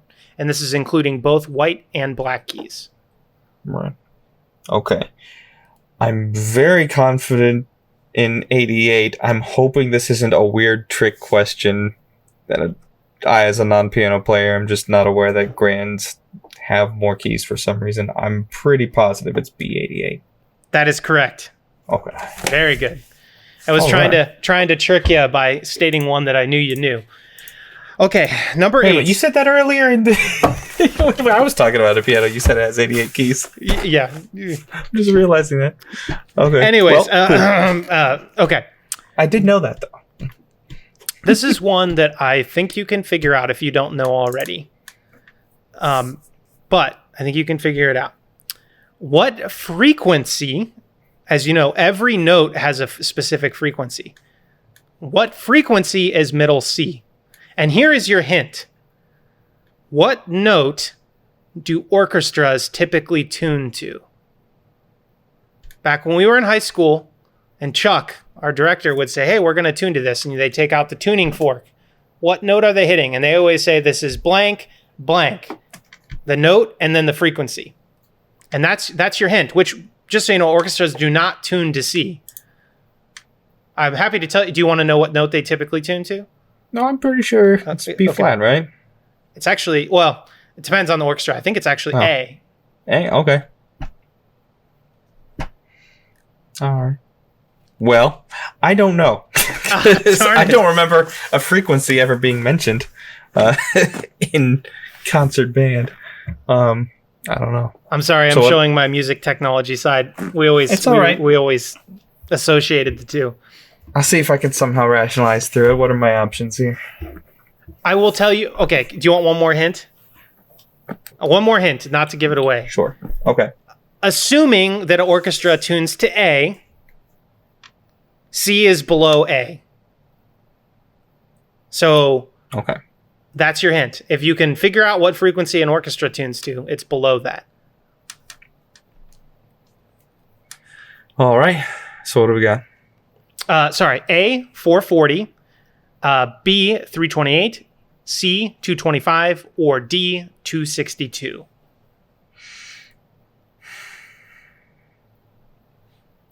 All right. Well, I gotta say, I don't feel confident in my chances of rationalizing through 4 numbers with absolutely no significance. I'm so sorry. I thought this would be a good one.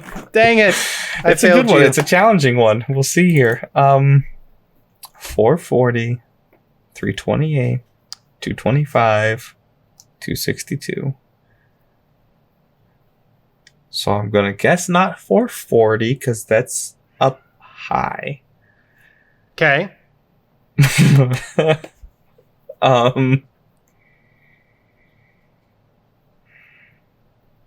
I'm sorry. I feel bad. I don't know. 225 feels wrong because I live near Route 224.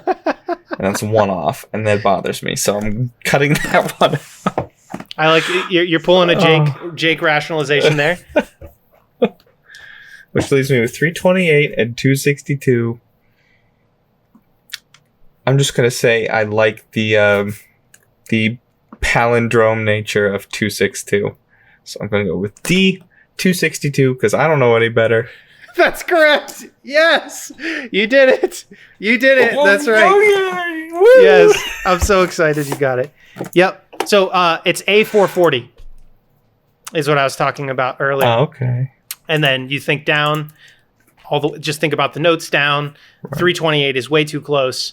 225 is a little tricky, but 262 is correct.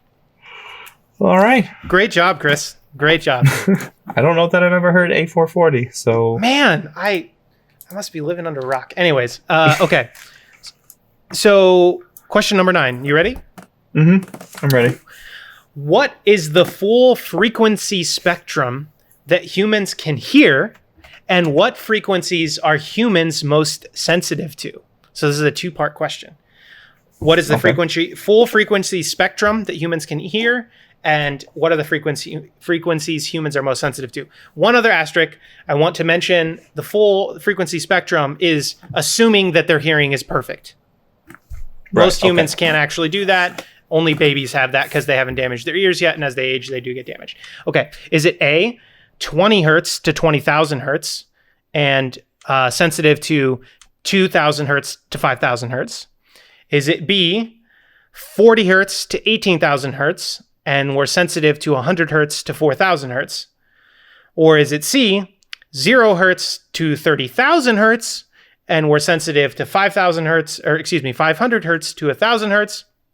Or D, can we hear 15 hertz to 25,000 hertz, and we're sensitive to 1,000 hertz to 10,000 hertz? That was hard to say. It's a lot of hertz. Rachel asks, does it get higher as hertz go up? That is correct. So the higher the frequency, the higher the note. The lower the frequency, the lower the note. And it's a logarithm. It's a logarithmic scale. So as you get lower, it slows. As you get higher, it condenses. All right. So I'm going to immediately rule out C, because I don't think humans are sensitive all the way down to 0 hertz, like can hear the lowest sound. It's the brown noise, Chris. Possible. Yeah.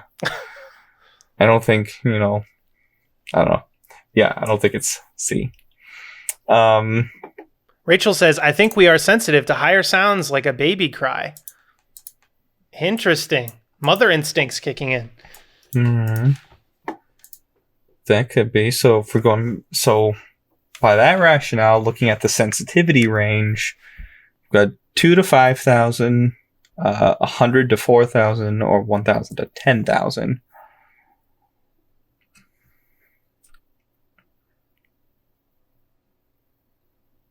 You know what? So I'm inclined to agree to a certain degree, but I also feel like high-end hearing is one of the first things to go. True. So our most sensitive range, I don't know if it would go all the way up to 10,000. So judging by sensitivity alone, I would lean towards A, the 2,000 hertz to 5,000 hertz. Okay. And then 20 to 20,000 for the full range. That feels well. Yeah, sensitivity. Yeah, that sounds good. I think that sounds good. I'm going to go with A. That is correct. Very good. Yay! And also, awesome response, Rachel.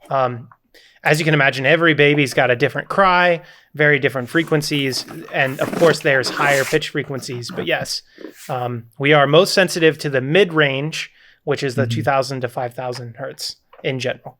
Also, specifically, it's 1,000 hertz is a frequency that we hear a lot in our life. Very good, Chris. You're still in it. Question number 10 for the tie.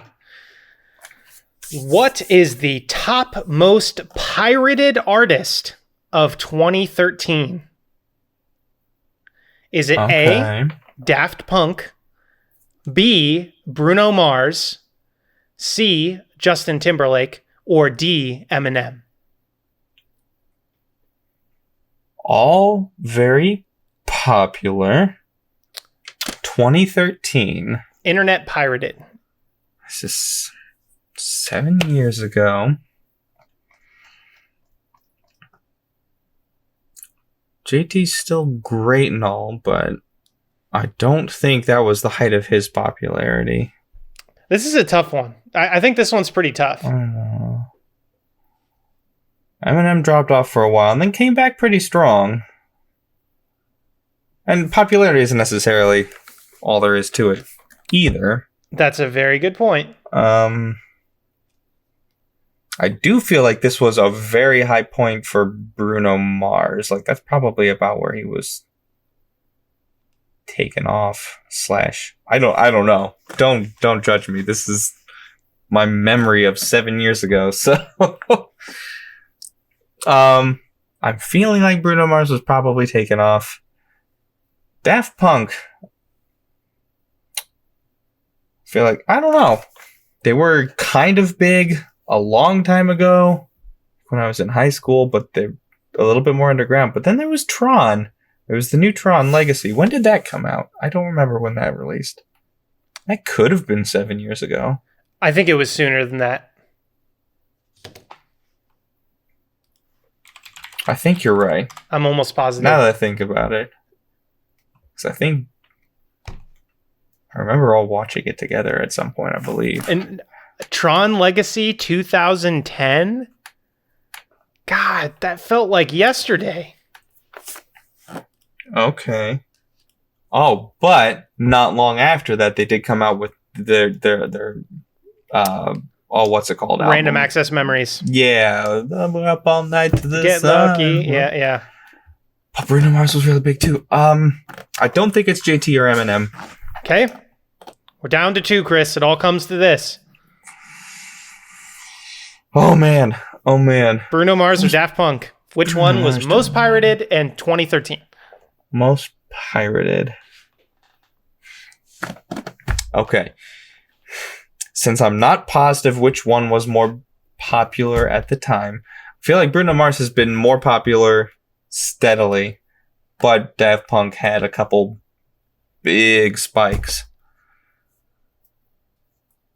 But if I don't know, if I'm assuming that it could be either one from a popularity standpoint, and I'm just looking at it from a piracy specifically standpoint, piracy to me says hackery internet goers, which sounds more like Daft Punk fans to me.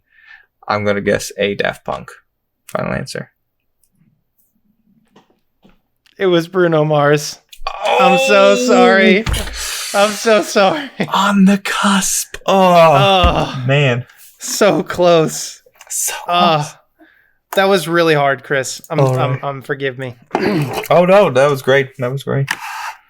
All right. Well, there we go.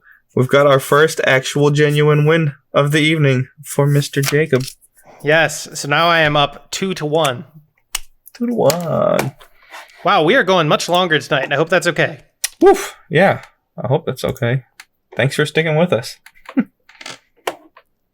All right. What's next, sir? Oh, well, let's see. Next, we've got Lost in Translations. Updated version. Yeah. That's right. What was it last week? We debuted a new game, Lost in Translations, where we did some Google Translate tomfoolery. And this week we've updated the way we play it. We've increased the number of translations we're running our phrases through from 5 to 10. We've added a multiple choice element because we both struggled a lot last week. So it was so bad. If you want to see us get clobbered, go watch last week's episode, which you can find on both Twitch and our YouTube channel. So please go find Botched Situation on YouTube and subscribe. We really appreciate it. On Twitch, it doesn't keep our recordings forever. YouTube does. So please search Botched Situation. And if you type in Botched Situation, it doesn't come up. Put in Botched Situation episode, and then it'll come up. there you go. Good. We'll get links and stuff set up at some point. But yeah, there you can find all our old stuff except for the mysterious lost episode number 4. It was number 4. Yeah, that one remains a special flash of light for the people that were there. So, Lost in Translations. We've taken common phrases, run them through Google Translate through 10 different languages and back into English. We will share the completely destroyed version and try to guess what the original phrase was. Yes, and these are idioms. Mm-hmm. So yeah, you want to start us off, Jake? Yes. Are we going back and forth, or I'm doing all 5, I think? Yeah, just go and do all 5, I think. So, the languages that I ran the idioms through in this order is French, Spanish, Turkish, Danish, Japanese, Polish, Hebrew, Bulgarian, Italian, and finally Icelandic. Okay? All right. I'm sorry. My brain was thinking for a second. I'm wondering if I did this. Yeah, I did. Okay. So the phrase that I ended up with after going through all of those translations and then pumping it back to English is drive like the wind. Was the original idiom run like the wind, know which way the wind is blowing, got wind of something, or get a second wind? Okay, and the translated one is drive like the wind. Mm-hmm. It does sound a lot like Run Like the Wind. This is 10 languages. 10 languages, and then back to English. It could have been destroyed and just be a coincidence. Which way the wind is blowing. Got wind of something. Get a second wind. I don't know. I think I'm going to... yeah. A. Run Like the Wind. That is correct. Very good. Cool. Very, very good. Okay. Excellent. Question number 2. After going through 10 translations and back to English, the idiom resulted as, the ship has left. Was the original idiom A, shape up or ship out, B, a sinking ship, C, abandoned ship, or D, that ship has sailed? Okay. The ship has left. So, Rachel in chat is pointing out D. Pointing out D. Ship has sailed. I'm leaning the same way. I don't think it's a sinking ship. Okay. I don't think it is. The other three all have something about a ship and leaving. Ship out, abandoned ship, the ship has sailed. Mm-hmm. But there's enough structural similarity. I also think it is D. That ship has sailed. Final answer. That is correct. Very good. All right. All right. We will move on to question number 3. Again, this idiom has gone through 10 translations back to English and came out as in any situation. Was the original idiom A, situations come and go, B, through thick and thin, C, make the best of any situation, or D, a sticky situation? A little bit trickier on this one. This one's a little trickier. Okay. In any situations. In any situation. Situations, they may come and they may go. I don't think it's A. Okay, so not situations come and go. Second. Rachel says, or E, botched situation. That is the only answer that is correct. That is the correct answer, yes. An extra 50 points to the audience then. Yeah. Okay, they already won. They already won, yeah. In any situation, that is literally what through thick and thin means. Make the best of any situation, in any situation. That's got 2/3 of it right there in it. And a sticky situation. I don't think it's a sticky situation. Well, yeah, I don't think it's a sticky situation. In any situation. A sticky... No. I think it's either B or C. Okay. Which one is it, Chris?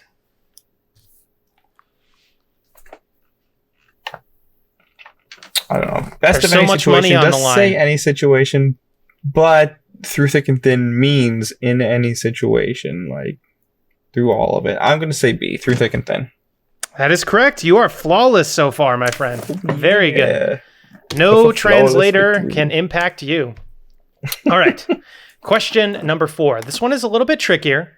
Again, this idiom has gone through 10 translations back to English, and we ended up with storms.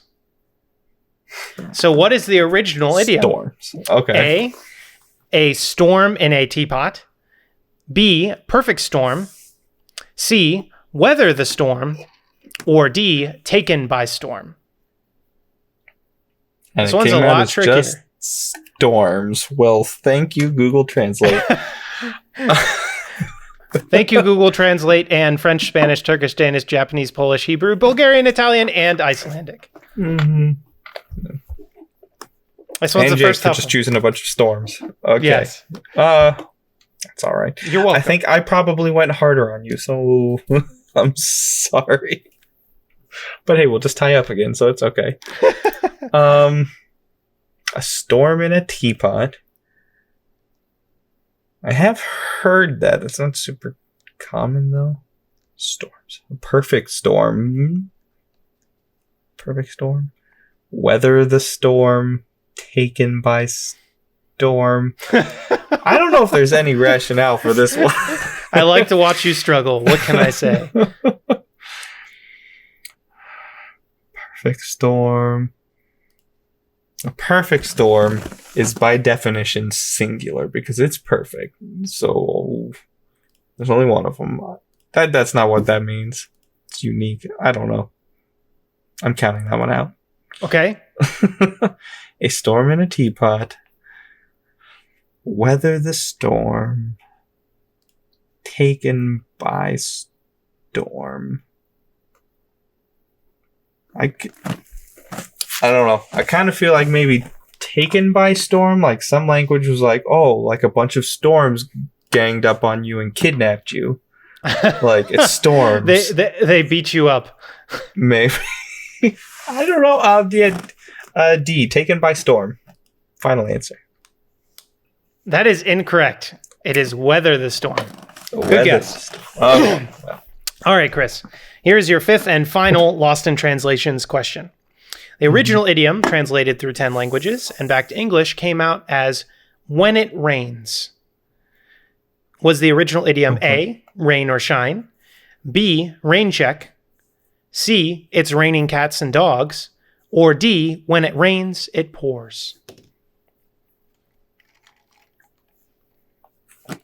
Okay. Rain or shine, check. So far, the sticking with the one that's most linguistically similar one technique has worked for everything except storms. Okay. So I think I'm going to go with D. When it rains, it pours. When it rains, it pours. Yeah. D. That is correct. Very good. Okay. All right. 4 of 5. Very 4 of good, 5. sir. Okay. Well, Excuse me. I feel bad because I chose some out there translations here for mine. I did a different set of 10 languages. The ones that I chose were Greek, Japanese, Polish, Vietnamese, French, Filipino, Latin, Swahili, Welsh, and traditional Chinese. All right. So I'm ready to we lose. actually Let's shared do this. 3 languages, but okay. So the first one that I translated came out as no matter what the ball is. Was the original phrase, penny for your thoughts, hit the sack, this is the last straw, or bite the bullet. Okay. So bullets and pennies are at least round, which makes me think of a ball. Sack, hit the sack doesn't sound like no matter where the ball is. This is the last straw.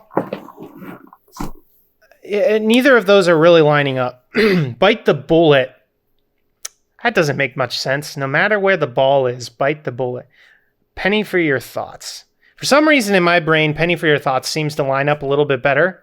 Because it's like, no matter what your thoughts are, here you go. I want to hear it. So I'm going to go with penny for your thoughts. A, final answer. It was bite the bullet. Okay. We're off to a good start. The usual. Oh, I'm already feeling bad. I don't know. These are all storms and worse. All right. Question 2 came out as this word was the original phrase to have the last laugh, to make a long story short, speak of the devil, or a picture is worth 1,000 words. Okay. A picture is worth 1,000 words has the word word in it. Speak of the devil sounds nothing like this word. To make a long story short. To have the last laugh. It sounds kind of... I don't think it's speak of the devil. I don't think it's to have the last laugh. That just doesn't sound like this word. I'm leaning towards a picture is worth 1,000 words or to make a long story short. Do I go with the one that has the word word? You know what? Screw it. To make a long story short, that's what my gut's telling me. This word, to make a long story short. Final answer. Well, there's no shorter story than a word, and you're right. B, to make a long story short. Nice. Hey. Finally. Good job. All right, number 3. came out as all pizzas are stored nearby. What? Okay. I do like pizzas. Was the original phrase, it's a piece of cake, the whole 9 yards, once in a blue moon, or all bent out of shape? None of those make any sense at all. I They guess really cake is a don't. food, and so is pizza. So maybe A is an option. The whole 9 yards. That doesn't make any sense to all pizzas are stored nearby. I guess yards are distance nearby. Once in a blue moon? That just seems totally random. All bent out of shape. I'm just trying to think. Hey, Chris, you're all bent out of shape. Hey, Chris, you're all pizzas are stored nearby. Hey, Chris, it's like I get to see you once in a blue moon. Hey, Chris, it's like I get to see you all pizzas are stored nearby. Oh. Man, I have no idea, Chris. Pizzas are in a circle, and all bent out of shape has the word shape in it.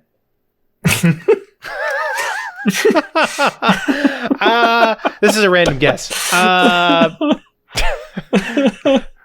Let's go with D. All bent out of shape. That's all I got. That's all I got, Chris. Circle. Pizzas are circles, and shape is a circle's a shape. Circles are a shape. Well, maybe that's the rationale that worked because, it's all bent out of shape. Ended up as all pizzas pure are stored luck. nearby. Yeah. Pure luck. All right, 2 out of 3. All right. Question number 4. This phrase, after being translated through 10 languages, ended up as an evil tree fell. Okay. Okay. An evil tree fell. Was the original phrase feeling under the weather, barking up the wrong tree, at the drop of a hat, or kill 2 birds with 1 stone? Okay. An evil tree fell. My gut is telling me barking up the wrong tree because it has the word tree, but also the word wrong, which could be associated with the word evil. At the drop of a hat sounds nothing like an evil tree fell. Kill 2 birds with 1 stone talks about killing, which could maybe be associated with evil. Okay, so maybe bark up the wrong tree or kill 2 birds with 1 stone. Feeling under the weather, I can't make any ties. I guess no, I don't think it's that. So it's either B or D. Kill 2 birds with 1 stone or barking up the wrong tree. I'm just going to go with my gut, Chris. It has the word tree in it. Barking up the wrong tree. Final answer, B. You got it. All Barking right. up the wrong tree. That was that one word that carried through. Good job. All right. Heck yeah, 3 out of 4. All right, final question to tie the round. After See if 10 I fail it. translations, this one ended up as egg walk.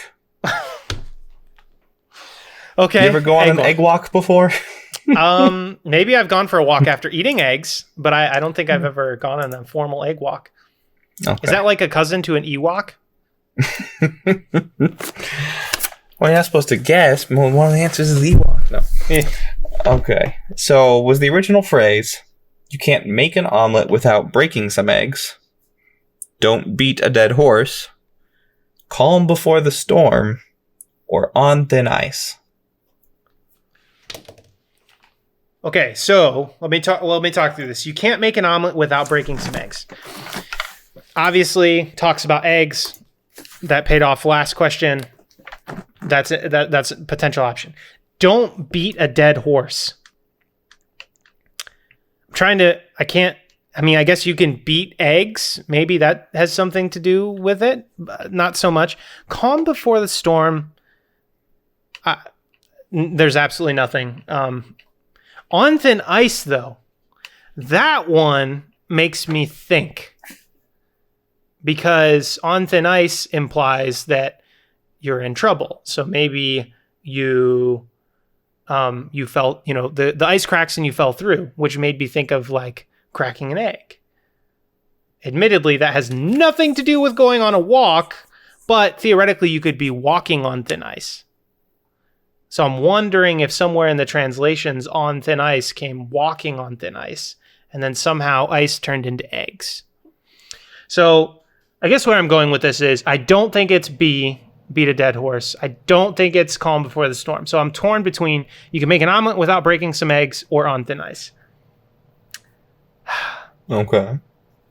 Last question, I went with my gut. And I went with the one with the word that was associated in both. I'm not going to do this time. I'm going to go with D on thin ice. Just random guess. Let's go. On thin ice is correct. All right. On thin ice. It's like walking on eggshells or like being careful. Like, I don't know. Yeah. Egg walk, yeah. You going for an egg walk right now, Jake? Yes. So be careful. I'm going for an egg walk. One wrong move. All Your egg right. is cracked. I believe we tied, sir. So we each get 0.5 points. So I believe I am currently up at the moment. It's 2.5 to 1.5. Yes. Okay, so I know this has been a very long podcast. Hang in there for us. This is the perfect time. Let's transition over to our final segment of the night, the one and only lightning round. Woo! Let me get the music cued, and we will jump right in. Do you Pick have up the pace, increase the Yes. speed. Yeah. Do you have your timer ready, sir? I have it ready. I am not getting it ready as we speak because I have it ready. Yes. Got it. Okay, stand by while I... Oh, gosh, that's playing super loud. I'm sorry, I didn't mean to do that. I mean, I meant to do that. I just wanted to make sure you guys were all awake. So, 2 more seconds. Okay, so am I asking you first, Chris? How is this? Yeah, sure. That works for me.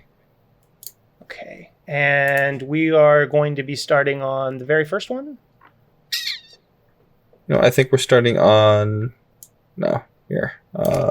Yeah, just that delete very those first for one. me. Okay. All right, Chris. I'm gonna go as fast as I can. I'm gonna get you caught up so we tie. Yeah, you tell me when, and I will hit the music button. All right. 3, 2, 1, go. What is the funniest comedy skit you've seen?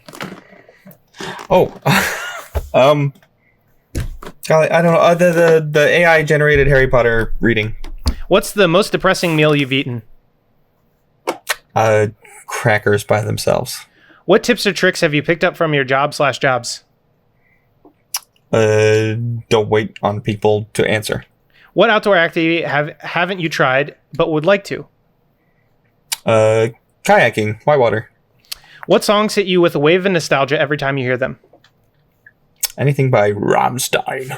What's the worst backhand compliment you could give someone? I love how you just wear anything. What's the most interesting documentary you've ever watched? I don't watch a lot. I like March of the Penguins. Okay. What's the last song you sang along to? That Fleetwood Mac song earlier in the episode. What's the funniest thing you've done or had happen while your mind was wandering? I wasn't paying attention. What app can you not believe someone hasn't made yet? A really good digital scrapbooking app. When was the last time you facepalmed? On a daily, almost hourly basis. If you were given $5 million to open a small museum, what kind of museum would you create? A museum of interactive early gaming memorabilia. Which of your vices or bad habits would be the hardest to give up? Biting my nails. I'm still bad at it. What really needs to be modernized? Most businesses. When was the last time you slept more than 9 hours? I can't remember. Never. How comfortable are you speaking in front of large groups of people? Very not. What's the worst example of procrastination? Running out of time on the timer. I got 16 for you, sir. All right. All right, let me pause the music here. All right. Woo, 16. I wonder if that's a record. I don't know. It's a good question. We should track that. Yes, All we right. should. Well, then let's flip roles here. You ready? Yes, sir. You tell me when, and I'll hit the music. Okay. 3, 2, 1, go. Who has zero filter between their brain and mouth? Trump. What was your most recent lie? Geez. Most recent lie? That I sleep enough? I don't know. When was the last time you immediately regretted something you said? A couple weeks ago. What was the best thing you could reasonably expect to find in a cave? Batman. What did you think was going to be amazing but turned out to be horrible? The Sword of Truth TV shows. What bit of trivia do you know that is very interesting but also very useless? Holy cow. What bit rate is most music recorded at? What's the silliest thing you've seen someone get upset about? Diet. What animal or plant do you think should be renamed? Dog. What is the best thing that happened to you today? This show. As a child, what did you think would be awesome about being an adult, but isn't as awesome as you thought it would be? Having a job. When is censorship warranted? When children are involved. What's the most boring superhero you can come up with? Boring man. What would be some downsides of certain superpowers? All the attention. What word is a lot of fun to say? Furk Max Gurglin. What current trend do you hope will go on for a long time? Being nice. What actors or actresses can't play different characters because they play their most famous characters too well? Superman. What's your go-to restaurant for amazing food? Taco Bell. Ooh, just snuck it in there. I was not counting. All right. Neither was I. 1, 2, 3, 4, 5, 6, 7, 17. Well, if 16 was a record, you just broke it by 1. It all comes down to one more round here, sir. Round 2 here. All right. I'm going to go as fast as I can. Okay. We've actually only got 30 questions left. You want to switch it up to 1 minute here? Make sure we don't run out? Yeah, let's do 1 minute. All right. 1 minute on the clock. Super fast round. 3, 2, 1, go. What's something that all your friends agree on? Killing is bad. What's the best story from a wedding?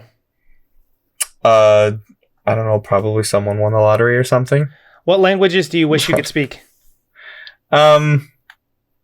Japanese.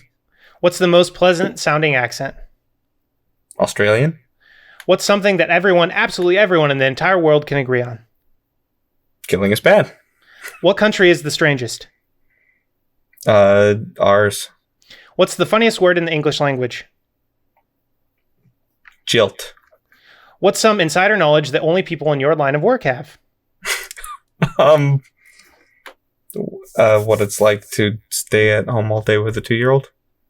What do you wish you could get back into contact with? Who do you wish you could get back into contact with? No one. How do you make yourself sleep when you can't seem to get to sleep? Let's do a podcast. Woo! Very good. 10. That was fast. To be fair, I misunderstood the one question and answered poorly. But, Which one? the second one, the best story. What's your best story from a wedding? What did I read it wrong? What's the best story from a wedding? Oh, I don't know. my bad. That's my bad.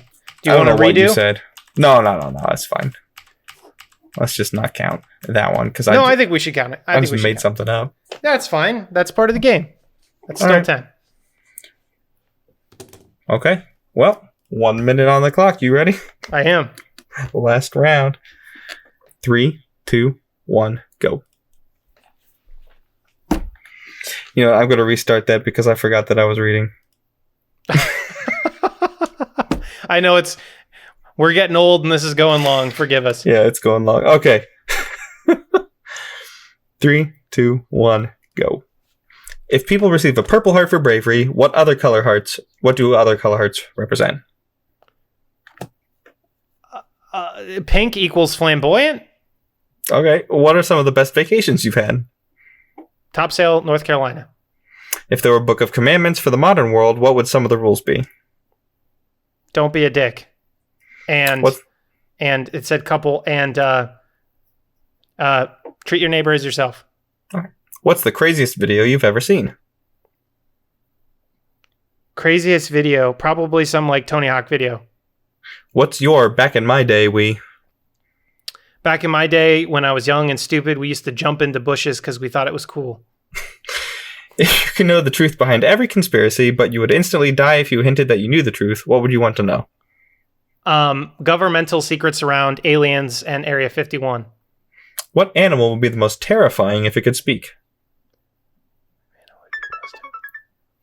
Oh, just out of time there. Yep, all good. All right. I was not counting.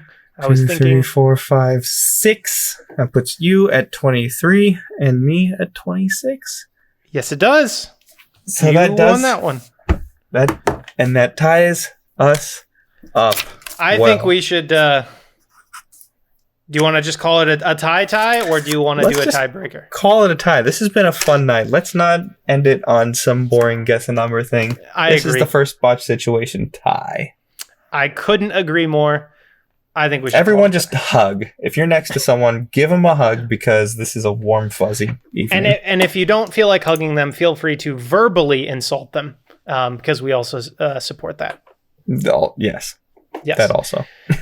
Wow. Chris, I feel like tonight was so eventful. We had quite a few very, very successful segments. The audio reversal was a blast. The Stanley Parable quotes. I mean, tonight was legendary. It was so much fun.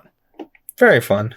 Hope you guys all had fun as well, both current and future viewers. Yeah, this was a good one. It was. Awesome.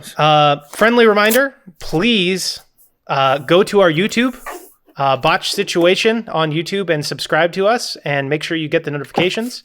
We're going to be posting these live shows on YouTube, and we'd love for you guys to watch it there if you can't catch it live. And eventually, we'll have some more special videos created. So stay tuned there, as well as fill out our survey, bit.ly/CJ tell us. I will post it in the chat one more time. Yeah, we appreciate your feedback. We appreciate your viewership. There's more to come. We're adding every week. So thanks for sticking with us. Thank you, everyone.